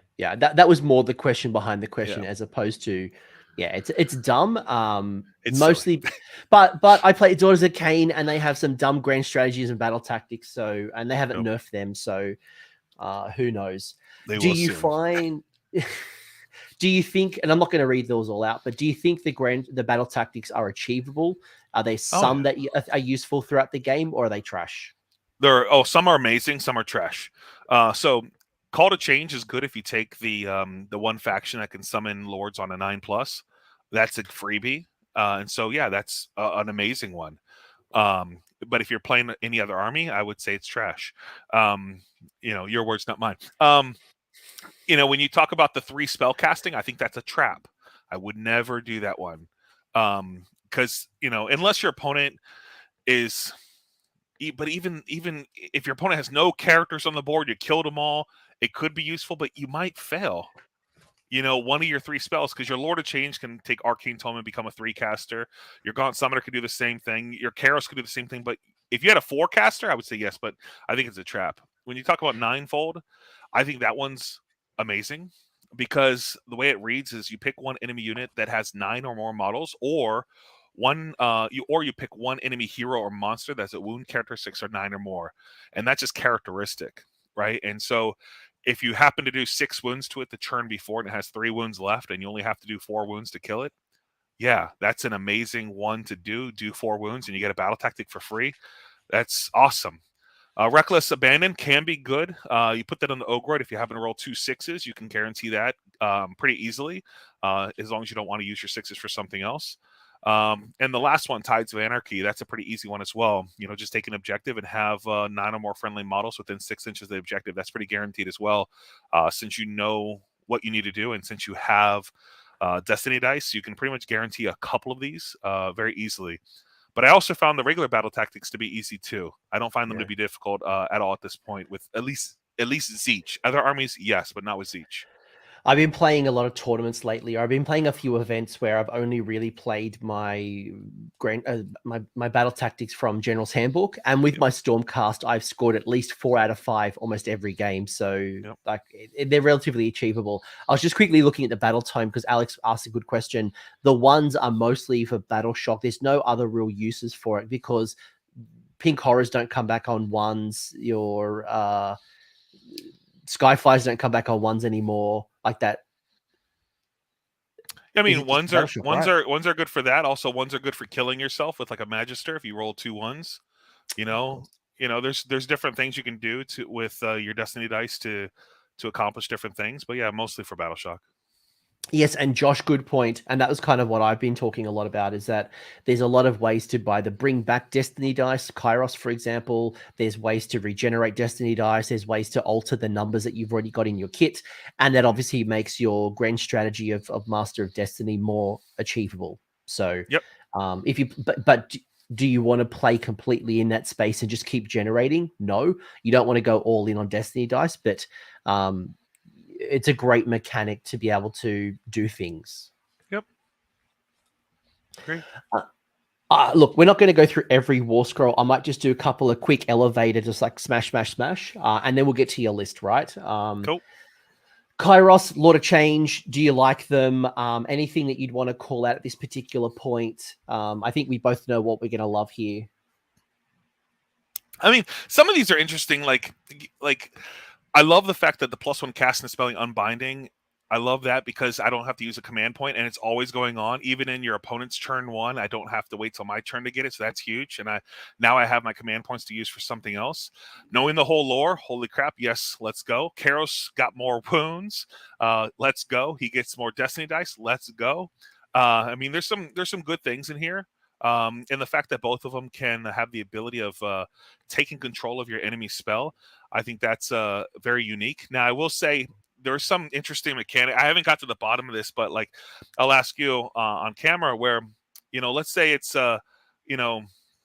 my go, right? And I see you have the gnashing jaws and I go, all right, cool. Well, I have to dispel. I want to take control of your gnashing jaws. I took it and now it's mine. So now does that mean because you have your action to dispel it, you can just dispel it? That's a big question of mine. That is an absolute question of mine. Because if we're playing rules as written, sure, and it's your turn and you do the activation first, then yes, I should get a chance to respond. Is that the intention? Is that how I think they wanted to do it? Well, I don't know. I but it's kind of funny. Like, I got this cool ability. I took it and you're like, well, I dispelled it. Have fun. Give it back. But it would be more beneficial. I would say use this ability always in your opponent's turn because your opponent has to choose to dispel their own first, and then you get to react and say, I want to take it from you, versus you trying to take it from them in your turn and then give them the opportunity to dispel it. Do you think Kairos is... look, the Lord of Change is still great. Lots of ways to customize the Lord of Change. I want to talk Kairos for a second. Okay. Do you think Kairos is still worth taking, even though it lost the once per game cheaty dice and it lost the Gift of Change spell? Is he worth taking? Sure. He's a fun model. He does good damage. He has some unique abilities. He's a 3 caster. He's good at dispelling. He's good at giving bonuses. He's overall good. Is he anywhere close to what he was? No. Not at all. What he was before was a lot better, a lot stronger, and a lot more powerful on a competitive side of the board. But I'm sure a lot of non-Tzeentch players are very happy. But and I tell you who's not happy. It'd be our our Legion of the First Prince players, who I know loved Kairos in that list, and because he used to be able to do that once per game, choose the dice roll. And now he regenerates destiny dice, but obviously Legion of the First Prince don't have destiny dice. But time to find another knife in your Swiss Army knife in that book, because I play that book as well for funsies. Any call outs? Like, I know you talked about the Fluxmaster already and you've dusted it off, you've bought a new one. Anything you'd want to say about the Fate Skimmer or the Changeling? Not really. Not a big fan of either one, personally. I mean, I know there's some play with the Changeling, depending on what army you play against. Some people have talked about it, but I agree because I play my brother all the time with his, piggies. Being able to put that out there and stop him from being able to, do his first turn, come at me and kill me ability. So that would be cool. But beyond that, not really. I mean, nothing I see tech-wise that I'm really impressed by. Was the Fluxmaster one of the 2 units that gained the monster keyword? I can't remember off the top of my head. I mean, I have my book here. Sorry, I'll have a look. I'll have a look. You keep talking. I'll have a look. Yeah, I mean, the big thing is the Fluxmaster is... I thought it was the Change Caster, personally. The Fate Skimmer's got it. The Fate Skimmer's got the monster keyword. I have no idea why he has the monster keyword, but that's the Change Caster's got it. Yep, the Change Caster's got the monster keyword. Some cool tech. You can kill yourself with the Magister, keep your Change Caster right there too. Kill 2 characters and go up to level 3. I don't think you'd want to do that, but it's an option. And yes, the Fluxmaster spell is very good. Very good. Yeah, it's bonkers good. I mean, I rolled it one time in my game where I rolled 5 ups, and I'm like, holy crap, that's 6 fate points. I'm 60% there with one spell. And I also killed his character at the same time. I was like, that's awesome. And Alex mentioning the spell portal with the Fate Skimmer is an awesome bomb if you can get that middle of the army. Yeah, no, it definitely has its play. It just, the points cost is kind of high. I mean, it looks cool, so I mean it's definitely up there. Got the change cast of the Blue Scribe and the Thermitage. We've already talked a lot about the Thermitage already. Yep. Do you have any opinions on the change caster or the Scribe? Sad about the Changecaster losing the machine gun, but I do like the Changecaster's spell. -1 to save rolls is huge. I wouldn't. I've taken it in one of my list just for the ability of the -1 saves. So it has its place, but it's definitely a buff piece. But and the reason I also like it is because when you look at it, your opponent sees it and it's not as strong as other things you have, so they leave it alone normally, allowing you to continuously cast that -1 save for multiple turns. Blue Scribes is huge. I like it a lot. 2+ can automatically cast spells. Knows the lore of both. Definitely has some play. Very fast movement. He has definitely a lot of play right there because he has the ability of just targeting pink core unit, giving him a 5-up ward save. Your opponent can't stop it. Anybody who has the automatically dispel a spell won't work against it, so you're just guaranteed on 2+. That's huge. And after you do that and he's in the background, you still have a 2+ to do other spells. So he definitely has a place in my heart right there as well. But the Ogroid, yeah, he's my general all day long, every day. He's amazing. And we'll talk about him when we get to your list. I think the one call out I'll make on the Blue Scribe is I'm glad they made a change because the minute chronomatic cogs became reroll casts, it seemed like the Blue Scribe's value just completely disappeared. It's just like everyone dumped it and it was cheaper. It's like, why wouldn't you take Krogs? I think it was a combination. At the exact moment it came out, they also made the Blue Scribes 180 points or something like that. I'm like, okay, you added like another 20% to his cost and you came out with something cheaper. Yeah, I definitely saw it. And that's one of the reasons I went to Host Duplicitous, which allows me to reroll, cast a spell, and unbind wholly within 9 inches of the old book. And I didn't need either spell or Blue Scribes. Yep. Fate Master, Gaunt Summoner on disc. I think there's some list tech in the Gaunt Summoner, but this is high risk, high reward. In certain armies, if you do this and you have like long strikes or something that has long distance range, you're setting yourself up for failure if you execute on the Gaunt Summoner. What I'm talking about, folks, is you can put some things into the Crystal Tower. They come out within 9 inches of the Gaunt Summoner throughout the game, so you can basically deep strike, but it's all tied to the Gaunt Summoner. And if the Gaunt Summoner dies, so does whatever's in the Silver Tower. So I think it's you got to watch out who you play. Any thoughts? I mean, to jump on that bandwagon for a second, it has play depending on what army you're playing against. If you're playing against Night Haunt, absolutely, they have no way they're going to touch it, right? If you're playing against giants without throwing rocks, gargants, sure, yeah, it has some play. It just really depends on who you're playing against. So if you're playing against a shooting army, don't put stuff in the tower. If you are. If you're not, then put stuff in the tower and have fun. It's a good model. It's just a little expensive for me. Competitive play, just low wounds, 5 or 6 wounds, just not enough. Bang for buck. I mean, he's unique. He has a lot of abilities and spells, and he knows all the lores, and he's pluses to cast and spell, and he's good, but just a lot of points. And of course, I find it funny with the whole thing where it says if somebody attacks him and doesn't kill him, I'm like, who is going to attack him and not kill him? Like, I just don't know. But he's a fine model. The other thing to call out with the Gaunt Summoner is that he doesn't bring in that once per game 5 pink horrors. So you don't have that summoning mechanic. I think the only call out I'll make as well is that if I was going to do that trick, I would be going the Gaunt Summoner on disc because it has extra movement, it has a better save from memory. So if I'm even going to go for that strategy, it makes sense to do the disc version for a little bit extra. More wounds is as well because of the disc. Right? Yeah. That'd be my plan. And of course, the Fate Master does have a place depending on how you're playing your list. If you're looking for that +1 to wound for attacks made, for him, definitely has a place in your list if you're looking for that +1 wound. Not for me personally with the list I play, but it definitely has a place in a lot of lists, and I can definitely see it on the table. It's a shame that it's Disciples of Tzeentch and not just Tzeentch because you don't have a lot of combat kind of monsters and those like combat threats. But if I could bring in like a unit of Varangard, a unit of Chaos Knights, I could bring in some Chosen or something. And if that worked, I could see a lot of really good value with that Fate Master. But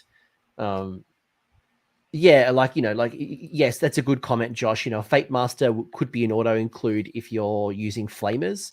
That's a really good use of that. But in a lot of armies, probably a bit hard to justify this particular hero. Yeah, and they called it out there. The Gone is good if you have a 1-drop and your opponent does not have a 1-drop. And it can be used, especially if you plan on taking that first turn as well. I agree. Yeah, because like for example, with the Gaunt Summoner on disc, you can move up, and then I don't even think it's keyworded to say. Sorry, it's not worded to say you can't run. So you could almost like get the Gaunt Summoner on disc, run it, even use 6, and then drop your bodies out, within 9 inches and Yep. cap an objective. It could be like your pink horrors are now sitting on a critical objective. You could then drop them out and charge. There's a lot of cool early threats you could do with. Yeah, I mean, personally, I would think the bridge is a better points cost ratio to accomplish something similar with Fate Dice, and just bring your 20 block of pinks if you're trying to buff them in your hero phase, then move them in your movement phase, and charge them in the charge phase for the price of a bridge. I know it's 2 units versus 1, but but I like the bridge also because it's such a big model. You can block out people's ability of attacking you. So it's other uses as well. And that was going to be my thing, is that if you just want 1 unit, yeah, I'd go bridge. If I want 2 units, then Gaunt Summoner. I guess it's what's the plan and what are you trying to do with it? Correct. Let's talk about your sub commanders here as well. Your Zangor Shaman, you've got the Magister on disc, and I had a good question come up from the chat around what do we think about the Magister and having it bound to the Incarnate and basically making it go wild form by eating an endless spell? I mean, I have it in my list. One of my competitive lists, I do have that ability. Do I think about always killing it? No. I like a Magister. I think the Magister has a great potential. But do I always roll that second spell and just take a chance every time? You're damn skippy, I do, because I don't give a crap if it dies either. So if we talk about the Magister, I think binding it to the Incarnate's wonderful. I think killing it, if you want to kill it, could have its play depending on who you're playing against. Having it charge your spell portal is huge. Being able to then pile it in 3 more inches because you completed a charge and attack something else is even huger. So yeah, it definitely has a play. And the Magister spell of doing D3 mortal wounds and creating a Tzeentch spawn is humongous as well. Stopping people from redeploying and or all out shooting, and it does a lot as well. So I like it. Yeah, a lot of people are high at the moment on the Magister on disc. Very high. I mean, I'm on the team foot right now just because the points cost with my list, but I do have a disc as well, and the movement, the speed, the being able to have 10 fate points and move over 16 plus a run if you need to summon something 9 inches. I mean, I can 100% get behind why people like them. I have them. I think it's amazing. Ban the Incarnate. I can see people doing that as well. It's a lot of people are playing it. It's a fun model. It's at the point where it's about to either get house ruled or banned. So it's a shame. It's a cool idea. It's just way over powerful what you're paying for it. Like and it's so auto include in some armies. I think it tipped the scales when GW separated it from that $200 terrain box. For the people now have more access to it, and once that happened and everyone bought it, it just kind of went. Well, it already started with 3D printing. Like, how many alternative 3D sculpts already started? Question for the Zangor Shaman, because, and it might be the same that I'm feeling, or it could be completely different. I am finding it hard to justify the Zangor Shaman now that it lost a bunch of things. Boon of Mutation used to be really good for bringing back Enlighten and Skyfires on disc. Now it's only for Zangor Host, right? So your Foot Zangor. It seemed to lose a lot of things, and I'm like, I don't know why I'm taking the Zangor Shaman now. Do you have the same feeling, or complete same? I have 2 of them. I like the way they look. They used to I didn't believe I don't remember them healing Skyfires or Enlighten on disc, but I do remember them healing the regular Zangors or the Zangors on foot. But the reason I took them was because they added +1 to shoot or +1 to hit with the Enlighten on disc or the Skyfires. And since they no longer do that buff, not really a point in spending the points on that specific model. So that's a shelf model. Just put that on the shelf, and I guarantee in a year or 2, 3, 4, whatever it comes out, they'll be good again. Yeah, they used to be a real critical piece to the Zangor Enlightened combination, where you had the disc Skyfires and the Enlightened, and We have a bunch of, it doesn't matter. It's gone. I can't justify the shaman anymore. Yeah. And yeah. Anything you'd mention on the pink horrors are still pink horrors. They still do their thing. There was literally no change from what I saw. The burning chariot lost. I mean, some of the things lost, like your sky shark's ability, and there's a couple of other things. The only thing I'll call out is I like the fact that the chariot can now issue its own command. It's now treated as being elite. But I mean, for me, spawns are good, but I want to summon them. I don't really want to pay for them. And as you've already mentioned, screamers are great. Screamers are underappreciated. Oh, they are. And I think there's going to be people that are going to take 27 of them for 900 points, and they're going to have some fun with them, slashing and moving and charging, and then fold the reality back. Yeah, they're going to be powerful. I've got 13. Most of them are old though. Like they're all the old metal ones. They're a pain in the backside. Yeah, they're huge. They're awesome.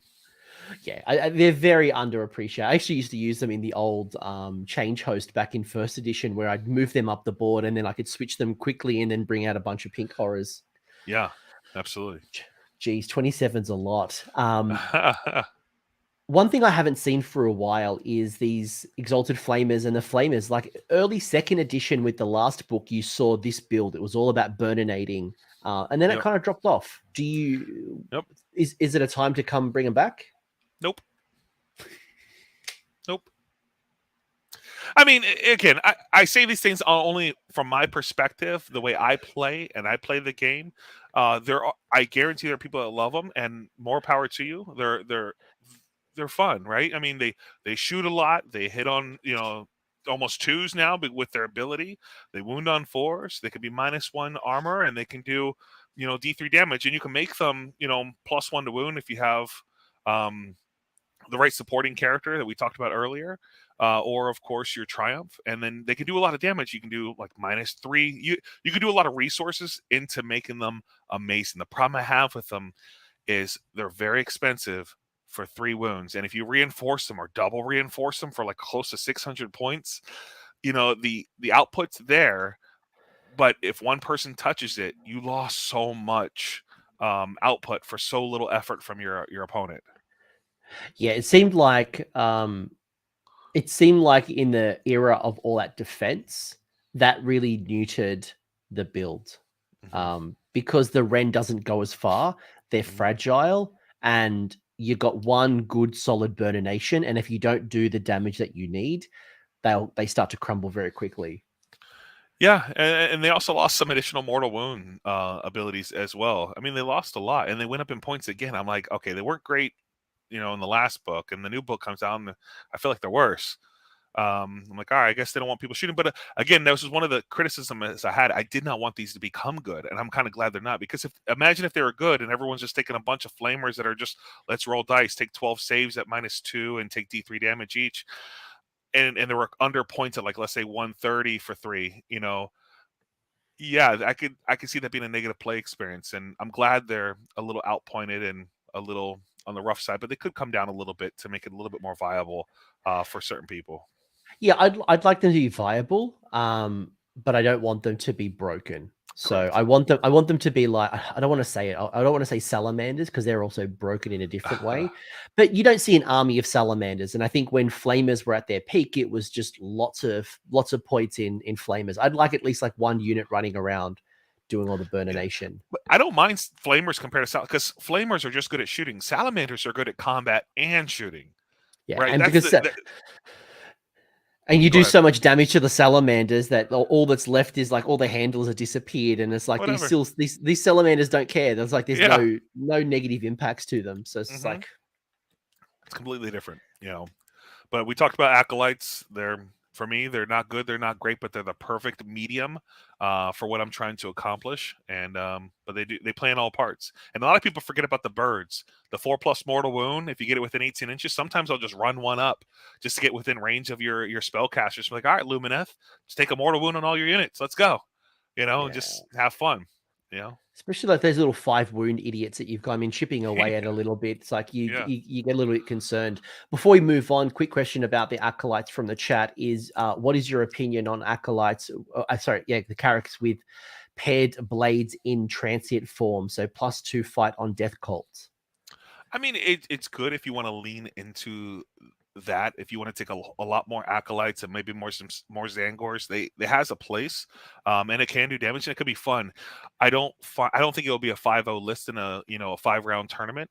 But if you're just trying to have fun and that's your flavor and that's something you want to bring, more power to you. I think it'll be a lot of fun. Yeah, and anything that we're talking about here, folks, we're not saying it's trash unless you are a Zangor Shaman on disc. but if your name is not Zangor Shaman on disc, like you do you. I think there's a lot of different varieties. If you want to build flamers, you want to go demons, you want to go arcanites, you want to build all the bin chickens in the world, you can definitely do it. But I think from a competitive #1 ITC, how am I thinking about the new book? There are some better options and some things where it's not as valuable. Correct. And this is literally just my opinions, right? So take it like a grain of salt. A very valuable one. But I got it. For me, when I look at Zangors, I love the Skyfires and I love the Enlightened on disc. Some of their abilities, like the Guided from the Future, the being able to shut off like what is it? They shut off command point.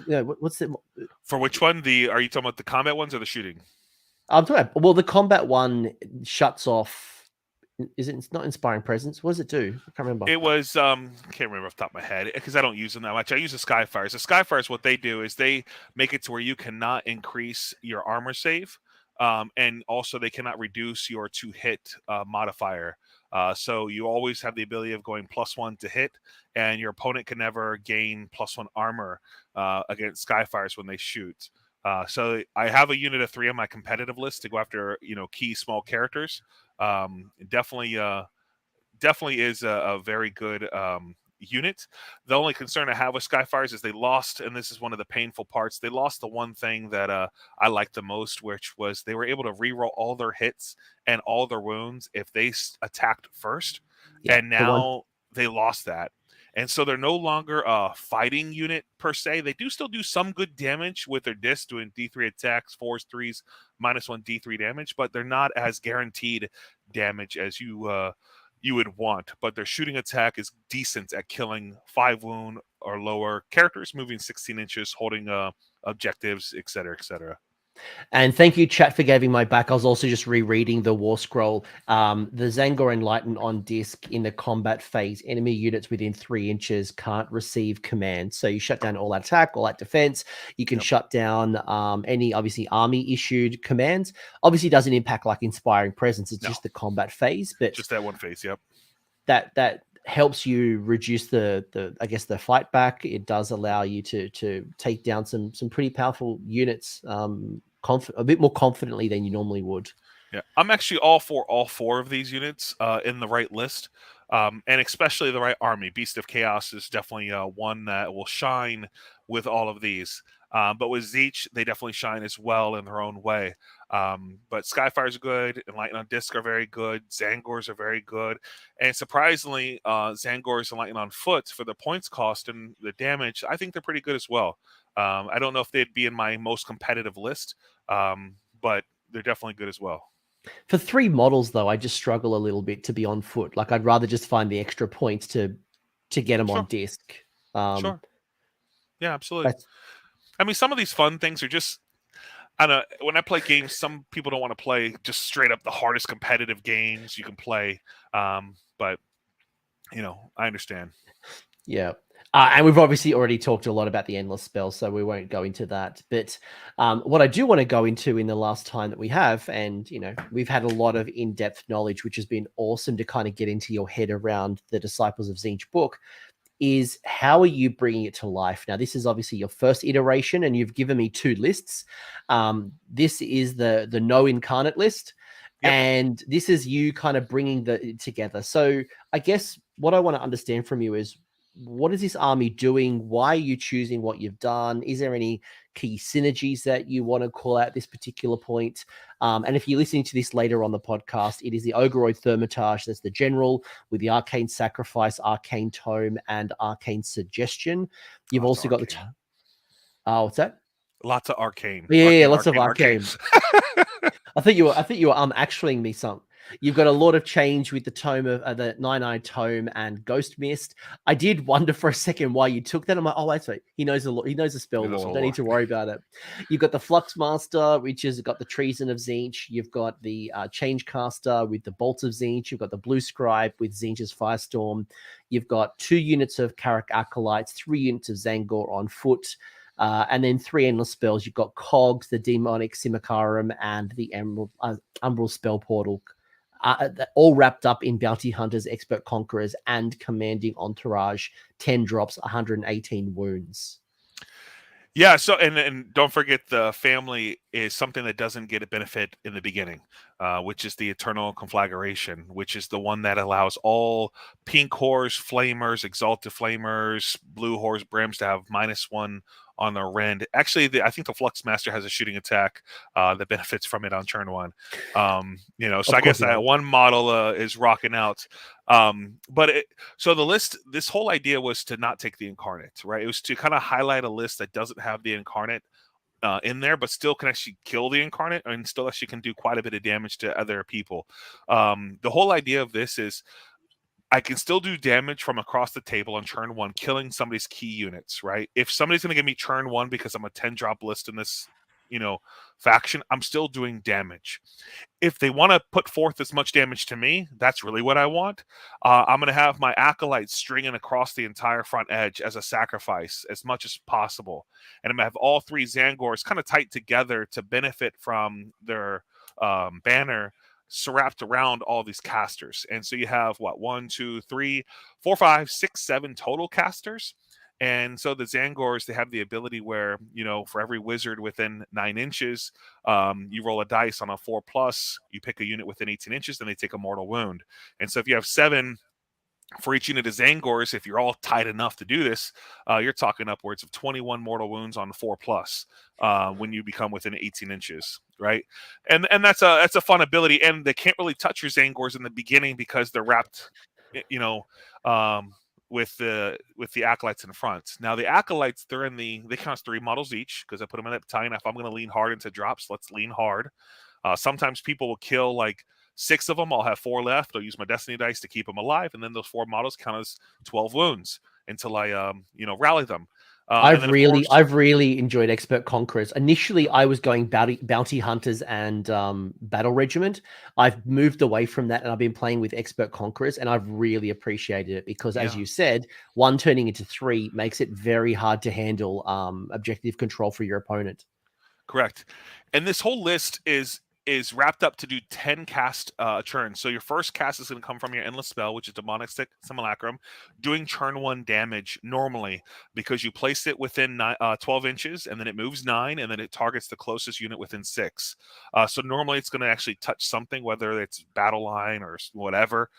It's going to do something. It's going to do average of 3 mortal wounds, making your opponent go, hey, they just did 3 mortal wounds. The Ogroid's going to do his spell and do D6 with his signature spell, but also probably make something not be able to utilize command abilities or maybe -1 armor if I plan on doing it. My Acolytes can shoot within 24 inches at -1 a rend as well. And then, of course, I have the Lord of Change, which can cast the spell portal and allow the Flux Master to cast his 9 dice and get upwards of 4 fate points as well, bring me over 10 cast. Or if I want to kill a key character and save the Flux Master, and I'm going to get to that 10 cast, I can use the Lord of Change to do a 6, on average of 6 mortal wounds. So now I'm doing a D6 from the Ogroid, a flat 6 from the Lord of Change. I'm doing upwards of 3 from the Demonic Simulacrum. I also have the -1 armor save from the Change Caster. I have the Blue Scribes, the 2+ guaranteed spell as well. Maybe I want to bring back more Destiny dice. All wrapped up on turn 1 across the table. And then, of course, on their turn, my Simulacrum is still alive. Now it's targeting a different character because it's moving. It's 12 inches or 9 inches and targeting something, doing upwards of 3. And then, of course, I still have my Acolytes bubbling around. And yeah, it's a fun list. And of course, the Zangors are part of the double damage against battle line GV units. It's a lot of damage. It's a lot of casting. It's a lot of negatives to hit. You're summoning every turn, and every time you summon something, it's -1 rend on their shots. Blue Scribes is flying around 16 inches, maybe with a guaranteed 6, going upwards of 22 inches, summoning 9 inches away, so 31 inch on an objective. And if you summon blues, wrapped around blues, those wrapped around the Blue Scribes, a blue horse, those blue horse are -1 to hit. You combine that with the Ogroid's -1 to hit, -1 to wound. Now that unit's guaranteed to be -1 hit and -1 wound, even against Gargants or the Incarnate. And that's not going anywhere. And so it's a fun non-incarnate, doing a ton of hits, -1, -2, -3 save, ton of magic, ton of spells, ton of casting. And then, of course, the 9-eye tome from the Lord, that's rerolling, casting, spelling, unbinding. So you're stopping, your opponents, if they roll a 12 on their spell, you just need to roll a 6, with the reroll. Roll 4 dice, don't roll a 6, or roll 2 5s and you get 11. It's pretty awesome with the Lord rerolling as well. I don't know what else to say. It's a pretty strong list. Yeah, I've been waiting to just time you out for a second. Sorry, I apologize. No apologies needed. A couple of quick questions. And while you were talking, I was just fact checking this one. So Shane asked me a question: does Arcane Armies give you a fate point? And I read this as yes, because it doesn't say that you get to set up an endless spell. It says that you get to automatically cast a spell, yes. No dice required, and also you can't be unbound. So the way I read this is that it's an automatic spell cast, and because it was a successful cast, you generate a fate point. Is that how you interpret it? Yes. And everyone I spoke to also agrees as well. I haven't heard anyone say otherwise. And so it's the first, you get a free spell there. The Ogroid can give you 2, so you're at 3. The Lord of Change can give you 2, so you're at 5. The Changecaster goes up to 6. The Blue Scribes goes up to 7. The Acolytes go up to 8. The Acolytes go up to 9. And then the Fluxmaster is 10 plus however many 5-ups he rolls on turn 1. And so you normally would put the Fluxmaster through the spell portal because you need it to do mortal wounds over the Lord of Change. But it's definitely there. And if you don't need any of these spells, then save them for a turn. If you're not worried about summoning 10 blues and you don't need to, save the 10 to 14 fate points for one more turn, and then you can summon 50 wounds with pinks. And you can use that with the Blue Scribes to make the pinks -1 to hit. And then on the third turn, you can use the Blue Scribes, a 2+ Shield of Faith, the pinks, charge them in guaranteed, and now they have a 5-up ward save with 50 wounds, -1 to hit. I can see what Shane's talking about. I probably need to spend a little bit more time digging into the words here, because when you do look at the fate points, it does say each time a casting roll is successful and the spell is unbound. So Arcane Armies doesn't talk about you don't have to roll for the dice, you automatically just cast it. Gotcha. But because you're not using a cast, do you generate fate points? So probably something we need to clarify, or at least need to be explored a little bit. But in between now and the FAQ, talk to your TO on how they would rule that. But Shane, potentially a good pick up there. I would definitely recommend you all shoot a message to GW on that one. Absolutely. Looking forward to these FAQs to see all of the original thoughts versus what happens. And I guess that's the coolest part of all of this, is you can always just adapt and change with Tzeentch, and there's just so much flexibility, depending on what you need to do. And this is why we're doing early thoughts. This is us discussing, talking about this. It's like we're at a game store talking about this, right? So question mark there on the Arcane Armies giving us a fate point. Play it as if you don't get it from now until clarified otherwise. Anything else you'd add? I mean, probably the only other question I had from the chat here. I like it. Certainly not what I would play personally. I'm probably more of a demon person anyway, to be honest. But I love the combination of some of the things you're doing here. You're building into some of the strong points. Tomasco asking, where are the pinks? And there are a lot of points. Don't pay for something you get for free. Don't pay for something you get for free. I would say that right now. Don't pay. Don't do it unless you're leaning into it hard. I would focus on spellcasting and summoning and get them for free. Yeah. And like if you're generating that many CP early, right? 250 points to pay for the pink horrors, or if you can generate 20 fate points, hopefully by turn 2 you can summon those pinks. Yeah, I mean, like, so this one gentleman said he plays 30 pinks, so they count as GVs even when they go to blue and brim. So with the Zangors putting, over 30 plus attacks each, double damage against GVs, hitting on, twos or threes, it's going to murder a GV unit with a 5-up armor save, with this specific list. But again, this is just a non-incarnate list. You can switch out the Zangors for, Vanguard or screamers, or what I mean, like something different. But I definitely like it. And a question from the chat is, do you think minimum spies units Skyfires are viable? Absolutely. I think Yeah. they are absolutely viable. But ultimately, I think anything in this book is viable so long as you build around it. I think that's the key. There's no one particular outlier where the unit is independent. It's not a unit of Fulminators. You can't just Fulminators don't need any buffs. You just run them forward and they do Fulminator things. Yeah. But with this book, it requires a lot of synergies and support. So can you do it? Yes. Mm-hmm. Do you need to build around it? Yes. Yeah. This list is actually the main list that I play. It's really only one battle regiment, but that's fine. The other one's just a character, so still 2-drop. But this is the main list that I play. It's similar to what you just kind of heard with the Ogroid general, putting a wound against himself, increasing his range by 9 inches, casting whatever spell he needs to with Arcane Suggestion or the D6 Mortal Wounds. The Lord of Change, casting maybe even Ghost Mist, depending on who I'm playing against, and I need to have a big piece of terrain and put some of my small characters within 3 inches of it, so that way people can't see me if I need to keep them protected. Or just doing damage with them with the Lord of Change. The Flux Master doing his thing. The Magister being bound to the Incarnate, so I can kill myself if I need to kill myself, but I normally don't need to. But I don't care if I do. I'll become a spawn. That's great. But I have it in there as a tech piece if I need to. 3 units of Acolytes, where I'm buffing 2 of the units into 1 to have 1 Acolyte unit to have either +2 or +3 on the Ren shots, getting all-out attack. The Lord of Change also has the shooting attack on both my lists, so it's 2d6 shots, 3s, -1/1 damage. Just a good, overall damage. The whole idea is there's units in the game that will benefit from having, all-out defense. Let's say a person who takes 30 models, and what their leadership is. There's a certain amount of wounds you do to somebody where you're like, okay, I've done 20 wounds to you. I don't need to do any more. You're going to fail through battle shock. And what people don't realize, or they do realize, is those extra 10 wounds are a form of doing damage if you can't, keep them alive with a command point. And that's an extra 10 wounds you're going to do for free through that as well. And then, of course, you have the Skyfires there as well to do more damage in the first turn, using your 6s to do D3 mortals, just target some characters. You have the Incarnate, of course, where a lot of people, they're not a big fan of it, but it is a good piece with Tzeentch, allowing you to, use it as defensively or offensively, depending on how you want to do it. And then, of course, the same 3 spells. The big thing with this is there's more turn 1 damage. Sorry. What does the no, don't apologize. Sorry. I'm just waiting for my chance to talk.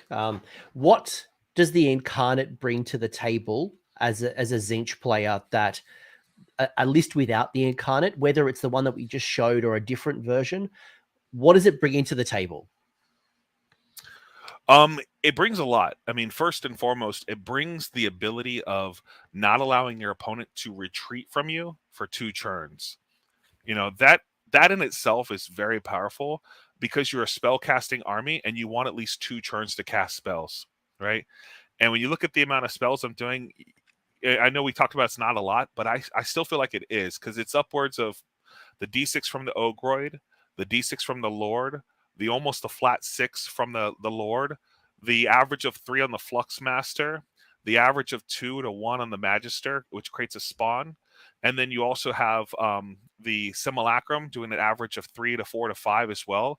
That's quite a bit of mortals. And if you do that twice, you're killing most units. You also have the +1 to casting and dispelling and unbinding on the Magister. And then with the Lord giving you also another +1, his spells become a little easier to cast, especially with cogs, being able to re-roll. I think that's huge. The actual damage that the Incarnate does is something that Tzeentch normally doesn't have. They don't have a piece that does good damage like that with -1 rends built into it, like -2 for his small attacks or -3 for his big attacks, in addition to the Ogroid allowing another -1, filling that kind of gap that the Purple Sun kind of gave me without actually having to take a Purple Sun, right? And being able to target that one unit that I want to target. And so he does a lot. He's the combat that I'm missing. He's the you can't retreat from me that I lost from the Host Duplicitous. He's the additional spellcasting supremacy. And he's that natural threat that people look at and they go, I hate that effing model, right? I don't want to get near it, right? But if they don't go near it, then what are you suffering? You're suffering the D6 from the Ogroid, the 2d6 shot from the Lord, the portal with the Fluxmaster, the Simulacrum, the Skyfires, I mean, it's just so much that you have to come towards me, and if you come towards me, there's a layer that you have to deal with, which is, of course, the casting, but also now the incarnate, or vice versa. The other kind I'd call that is it's a massive tar pit of wounds, and that's probably the other piece, right? And where I see this combining really well is you've got enough mortal wounds to be chipping away at those key monsters. Then you charge that Cronspine in, it kills the model, it levels up, and it's just an absolute terror on the table. And it's distracting your opponent from everything else, like your Lord of Change, like your Thermitage, like the bodies that are scoring objectives. So for me, it's the ultimate distraction Carnifex.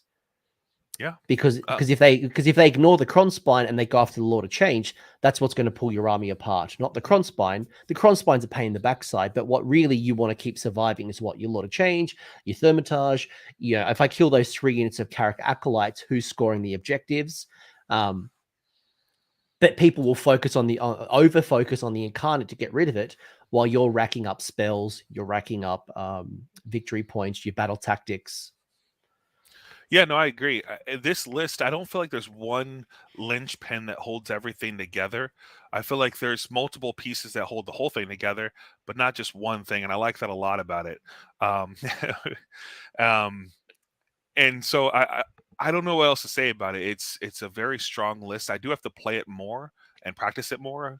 But it's a low drop as well, and that's something that I didn't get a call. That's only a 2-drop list, and so being able to, like, let's say somebody's playing Piggies, I'm able to tell my brother, which is kind of what happened at the tournament Nova. I said, bro, you're never going to go back to back. It's not going to happen because you're going to go first. Kill my front line. That's fine. But whatever you use to kill my front line, I'm going to kill right back. And then I'm going to summon back Blue Horse back in front of that. And then we're going to roll off. And if you win, well, that's fine. You know, it's never that back to back. It's always that, we call it fair hammer. With Tzeentch, it's great. And hopefully I was able to get people to realize how good it is.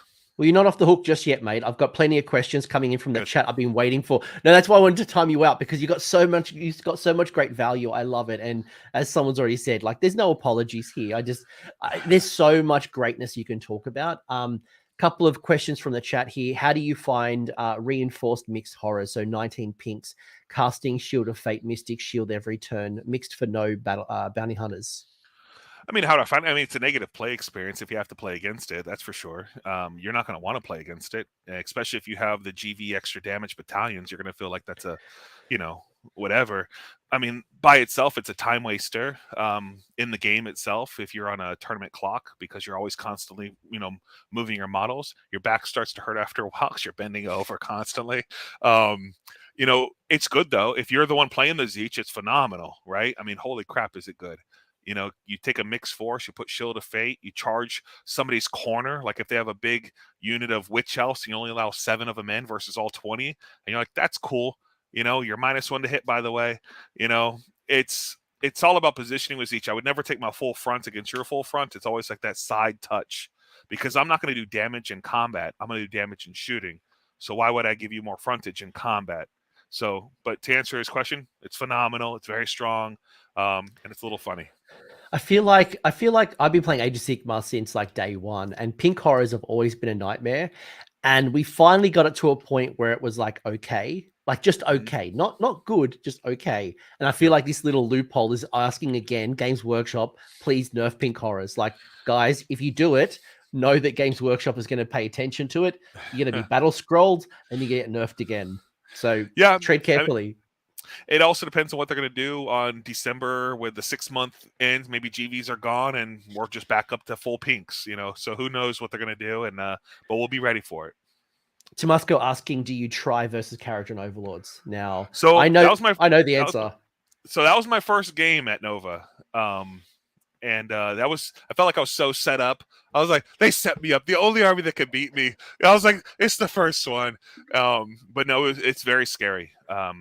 Because you don't want to let them go back to back. So you let them go first. And you all out defense your stuff, but then they have the guaranteed purple sun, and you want to make sure it's spaced correctly so it doesn't just eat your unit. Back then when it was a 3-inch versus a 1-inch. It's tough, but again, if they target your Lord, which is normally what they do, or your Ogroid, or a combination of your characters with all their shooting, then they're leaving your Incarnate. If they target your Incarnate on turn 1, they'll bring it to level 1 guaranteed, and maybe they'll bring it down to level 1 and kill the Lord. But then you still have your Ogroid, you still have your Magister to kill yourself. Then you can eat your own endless spell and go back up to level 2. I mean, so nothing. Even against KO, I would say you still have a good fighting chance and you can still summon. But KO is definitely probably the number one army that makes Tzeentch the most nervous. Is the number one army. So to answer your question, of course, that question is geared because it's the number one army. You still have play, though. A lot of play. I feel like if anything, you want to take the first turn, because while you don't want to give KO the double, what you want to do is create those layers of screens, because majority of KO damage is happening within 12 inches.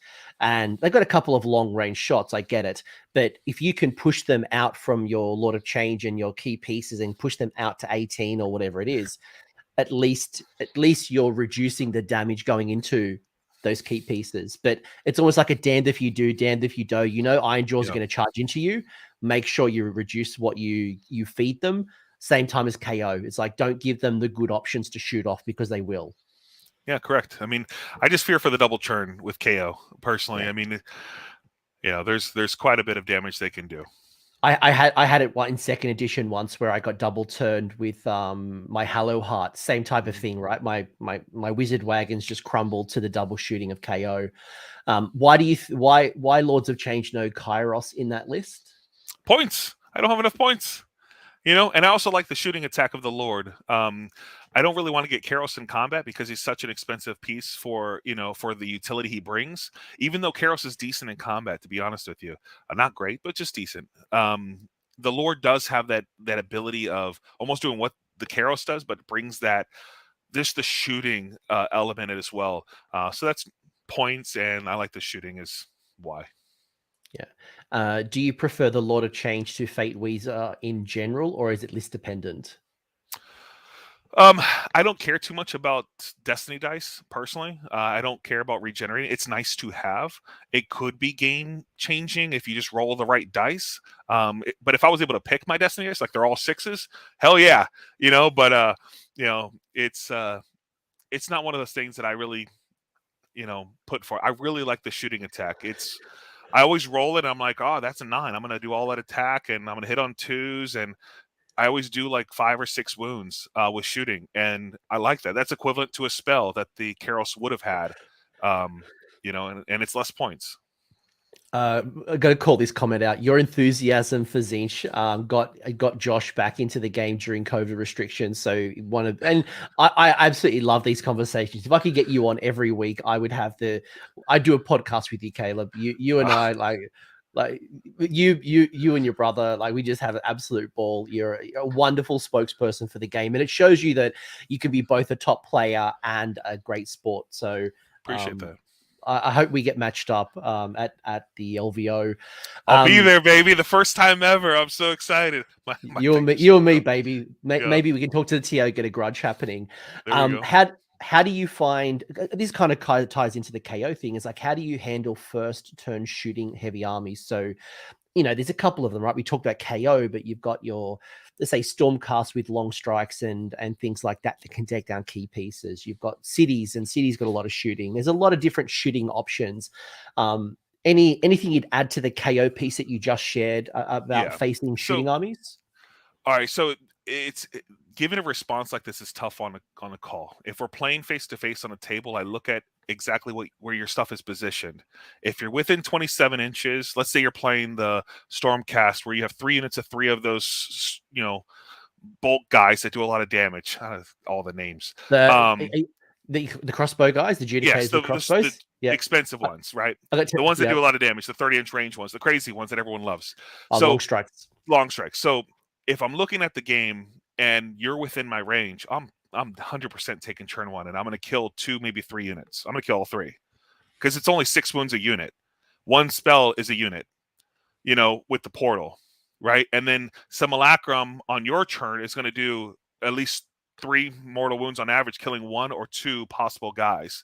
My shooting is going to kill a guy, and then of course you have the kill my magister, bring my guy up there, put, the spell portal in a position where I charge a spell portal, pile into your other good stuff. And now my incarnate just chomps something right in front of your shooters. And you just lost to answer your question, it depends on how your opponent is placed. Now, if you're so far back to where I can't do anything against you, and also you can't shoot me, I'm going to let you go. If you're in a position where you deep strike and shoot me, then I'm probably still going to let you go, and I'm going to give myself maybe with my Lord of Change, I'll do their finest hour, give them a 3+ armor save, and then if you're planning on targeting him or my Ogroid, I might give myself +1 to save and just use my fate dice to save against the best things. But again, if you're that close to me, that means I'm going to be able to do something against you during my turn if I let you go first. And then there's the possibility of going back to back for me versus you, and so there's a lot of moving parts for these kind of discussions, but it really depends on the way you deploy versus the way I deploy, and then my decision will be based on that. Yeah, it's obviously hard, right? You've got armies with shooting that has volume, you have snipe damage, you have long range, short range. There's a lot of things to consider, right? And I think ultimately you've got to lean in sometimes. Like I was talking to Skaven literally yesterday with Jacob, and with those warp lightning and with those warp lightning cannons, they can be devastating. Do I try to completely hide away from Jacob's warp lightning cannons? Well, no, because then I'm not putting my models in the game. They're not scoring, not doing battle tactics. It'll take me a couple of turns to actually get into the game because I've been trying to avoid the shot. But if you can embrace it and limit the restrictions, as you mentioned, all that defense, use your finest hour, use any type of ability, you can embrace it and reduce the damage, or at least be scoring at the same time. So it's battle dependent and opponent dependent. So I'll say this, Jacob, you brought up a good point. And the reason I say that for that question is Jacob has those gunner runners that do a lot of damage, but there's only a certain range. I believe it's like 12 inches. So they deep strike outside of 9, which means they have a 3-inch gap. So I put my best characters 3.1 inches behind that line. So their gutter runners won't do Shinola against my good stuff with all their mortal wounds. And then I know he has 2 units of Giselles and a warp lightning cannon, but that's all I have to face and play against. And I'll take that damage with fate dice and all out defense. And then my turn, since he dropped his gutter runners in front of me, guess what I get to do now? So it's that's kind of the way I would play. Yeah, I see so many people try to avoid it completely, and you often make a wrong move. How do you feel beating your brother at Nova? You really want the real answer? I don't feel good about it. I don't. My brother, I don't get all sappy. My brother and we do almost everything together. And actually, this brings a good point. GW actually extended the olive branch. They're going to send the best overall player, which was my brother at Nova, to the New Mexico U.S. Open. So you're going to have myself and my brother hopefully flying down together, but maybe get that one more match, bro. But I don't like it because I want my brother to win too. Just much as I would like to win. But of course, I'm not going to give him a free lunch. There's no free lunch in this house. You ain't going to earn that shit. But it's not enjoyable. I'm not going to rub it in his face. But if he beat me, I wouldn't hear the end of it. I whooped your ass. I wouldn't hear, but not for me. Well, like what I said to you on Facebook Messenger, I'm like, there's 200 players, 150 players. What a world that you live in, that the last game is you and your brother. That's something special. So Shout out to you. But then at the same time, before your ego's too big, how does it feel to lose to the worst AOS player that you know a week before the Nova 2017? Does it still haunt your dreams?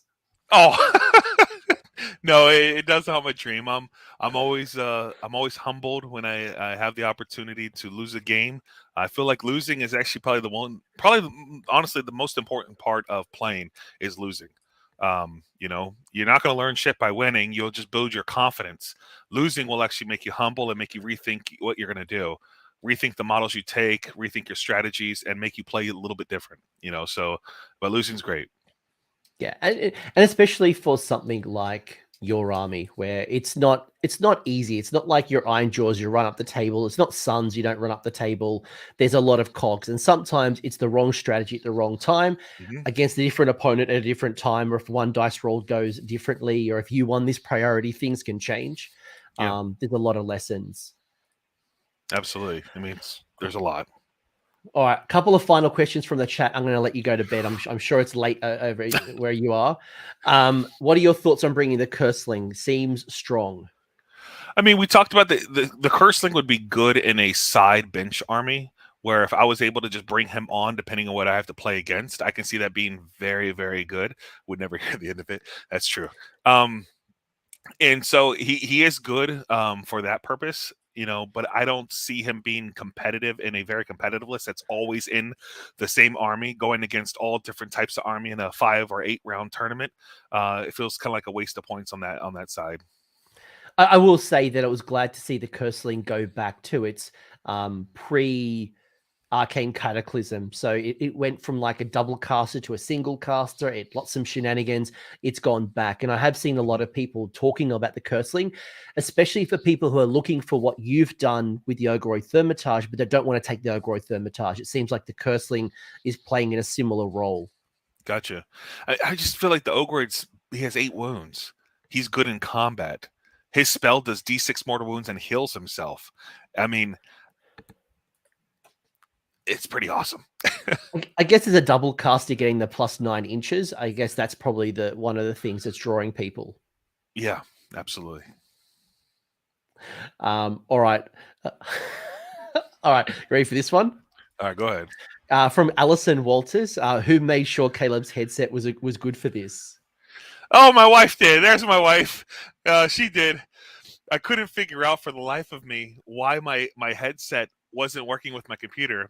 I have this expensive computer that I bought. Even the water cooler is like a digital screen where I have my wife shaking her head no. It's kind of great. But she came over, helped me with my Sound Blaster card. She showed me a couple of things. She's super smart. I definitely married up. She's awesome. Final 2 questions, and I'm losing it. What advice would you give me if I was like a newish player or someone who was looking to get better at playing Tzeentch? Like, is there any final kind of advice you'd give me to bring this home? Yeah, I mean, well, first of all, oh, my brother's literally calling me. I am not going to answer your phone live on stream, bro. I love you. First and foremost, play things that you like in the book. That's number one, right? Play what is your flavor and be okay with losing, but take what you lost and try to fine tune it in a way that maybe makes you a little bit more competitive with your own, way of playing. I mean, it's just, yeah, reps, lose, like keep losing. I remember when I first started playing AOS, I lost every single solitary game against Stormcast. We had all those dragons that did D6 hits each, and the deep strike within 3 inches in front of me and just charged me and killed me. I lost damn near like 30 times, but I literally was like, all right, that's cool. I'm gonna take this now. All right, that's cool. I'm gonna take this, and I just got better and better and better. And here we are. So Tzeentch is by far the best book out there. There's literally no book that's better than Tzeentch. I don't care what book you have. I've beaten every book. I've beaten every great player out there. It's all comes down to flexibility within Tzeentch. Like phase 1, we talked about it. We got phase 2 slaves. We got phase 3 beast. It's going to continue to adapt and change, and you're going to continue to adapt and change your play style within this book. And so it's huge. Yeah, I will say, just to follow on, when I was looking at this book, there was no strength when it came to mortals versus demons. I feel like there are both versions. If you want to go all mortals, there are good lists there. If you want to go all demons, there's good lists. If you want to have a blend, there's good lists. So it's not like previous books, especially in second edition, where it's like one side is clearly dominant and stronger than the others. There's a nice, you might have heard it in the GW Meta Watch video, internal balance. And I think this book is really good. And I think it depends on if you want to build around something, you do you. It's about reps, it's about learning, it's about it's all, especially with Tzeentch, because it's such a techie piece. Sometimes, as I mentioned, it's just applying the wrong strategy at the wrong time. It's about being too aggressive too early, or not being aggressive enough, or using the wrong summoning points to bring on the wrong thing at the wrong time. It's those little things that'll make you a better player when it comes to this particular army. Yeah, absolutely. And also, this is the tedious part of being good, knowing what your opponent can do. Oh, also, who fixed the boot issue? Yeah, my wife does a lot. She's pretty amazing. Any issues I have in life, my wife fixes. I'll tell you that right now. Any problems I have, she is the baller. Shout out to your wife. I'll bring her a packet of Tim Tams for you at the LVO. I'll bring some for you. Awesome. But knowing what your opponent's books can do is really a big part, and that pays dividends.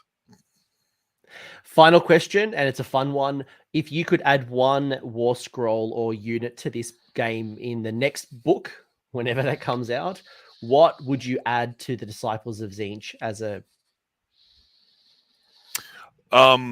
one character? I mean, I would love a real god character, like I think I can't even remember the name of the god character of Tzeentch, the one who casted Karos down into the well of knowledge and he came back up with two head. Was it Snitch? I can't remember his exact name. It's a Skaven model, Deathmaster. Whoever, I don't know. Whoever the god character for Tzeentch is, I honestly would like a god level character or the exalted greater demon to actually be an exalted greater demon of Tzeentch, and not just a model that just has more wounds, like some big model, like an Arcane size spellcaster. That'd be something I think would be pretty kick-ass. I'd love to see some type of monster, like a monster. I don't know if it's like a massive spawn, whether it is some type of like abomination or like magical energy, like it's some type of combat, because I think you've talked a lot about the incarnate. You've talked a lot about what role that's playing in the army. And I wonder if there's some combat-y ball of, chaos energy that you could have that's your own. Yeah, no, I mean, of course, that would pay dividends, of course, when you add that to the book. I mean, the Incarnate has filled a pretty big role, but I'm hoping the Slaves of Darkness, when it comes out, I'm sure it's going to slide right in, so we'll figure it out. That's exactly what I was thinking, Shane. I think something like the Mutalith Vortex Beast, you look at those like the Soul Grinder and the Mutalith Vortex Beast, that's the kind of thing that I want, but it doesn't feel very Tzeentchy, and it doesn't do a lot. No, I mean, if they actually made it good, like the problem is some of the random stuff is just weak. If they made every random roll something stellar awesome, I could be all about it. But it's just the chance of rolling something, whatsoever. It's good in fun games, we'll say. Yeah. I play Gits. I know exactly what it's like for playing fun games. Fun game. Yeah, it's like Fanatics, good in theory, but like in a world of all that defense and stomp, I'm like, yeah, I hate this now. Yep. I will say my one competitive army back in 7th edition old school was goblins. That was it. The Fanatics, the bolt throwers, the rock lobbers, the doom divers. That was the shit. A man of good character. There you go.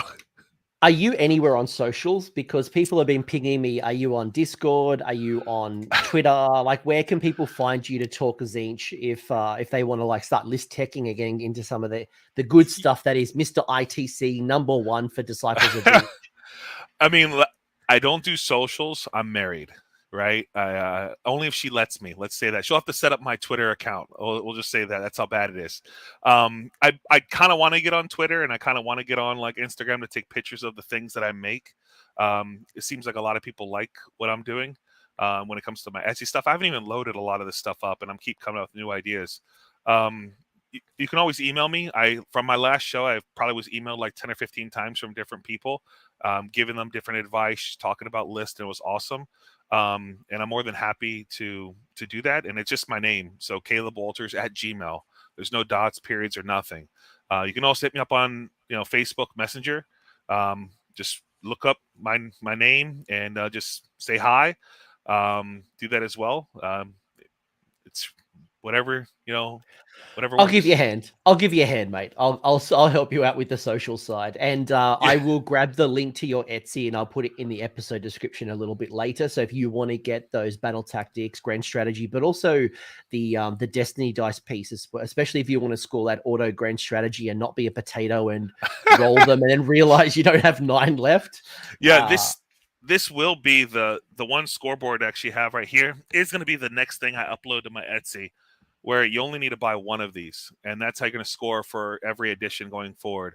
And you have your command points that you can literally just magnetically move over, and then all your other pieces, if you have like your family battle tactics and you want a set of these for your own faction, you can just hit me up and they magnetize right to the back, and you can see they're right there. They're not falling off.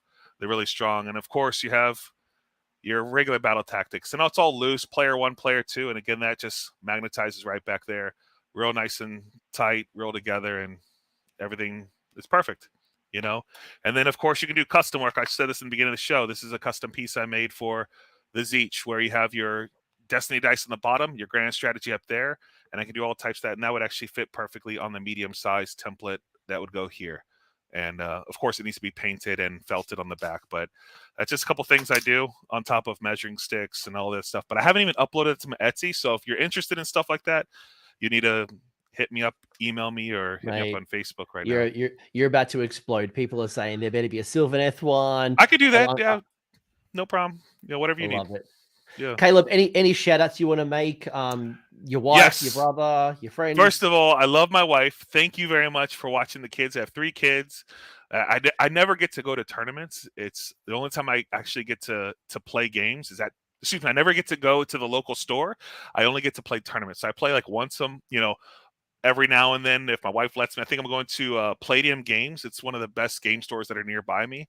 Mike, awesome guy. I shouted him out on the last one a year ago, and he has actually upgraded his store, doubled his space in the same shopping center. And so if you ever in PA, Pennsylvania, in America, you look up Palladium Games. Great store, great people, awesome competitive players there. Of course, my brother, can't wait to fly down with him on the U.S. Open. And that's gonna be awesome. But again, thank you very much for having me. Nah, I'll be cheering you on. Make sure to get the Twitter. I want to see these pictures of New Mexico. And you've got I think everyone's seen in the past. You've got some incredible Americanized Sons Army. You've got Christmas Bellacore and some incredible. They're all over in that bin. You got the LED dragons on the bottom that have LED lights. You got the American Gargants.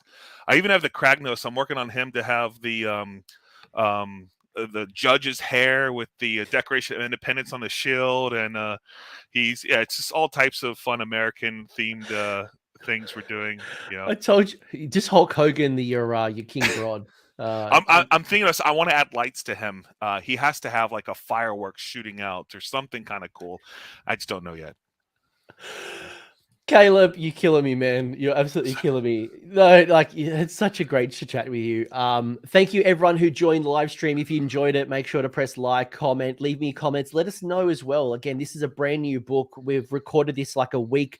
It's hit this shelf literally not long ago. So we're all kind of working this out together. We're all trying to work out the synergies, the combinations, what works really well, what is maybe a bit of a sleeper, something that maybe we're all thinking is great, but maybe it's not as great. Let me know in the comment section what you're finding. I genuinely want to hear. And we're going to talk more about this, especially when the FAQ drops and things are a little bit clearer. As you said, the burning sigil, there's a couple of things that just question mark at the moment. Yeah, I mean, again, this is phase 1. Hit me up in 3 months. It'd be a different army, different strategies. A year from now, different armies, different strategies. It's ever growing. You have an invitation once the Slaves to Darkness book drops, and we'll see what's in there for slaves. Gotcha. Perfect. Awesome. Caleb, thank you. Chat, thank you. People who watch this later, thank you. And let's do the outro. Thanks, everybody. Thanks for hanging around until the end. I hope you enjoyed that video and you walked away with a few new ideas. If you did, I would love it if you press like on the video, as well as left me a comment to let me know what your thoughts are. The conversation will continue over on Discord, and the link is down below in the video description. I want to give a massive shout out as well to the AOS Coach Patreons and YouTube members who are going in, and the funds of supporting the channel and the growth that you're seeing here. So cheers, you're all bloody legends. And until next time, don't roll a 1 on a redeploy.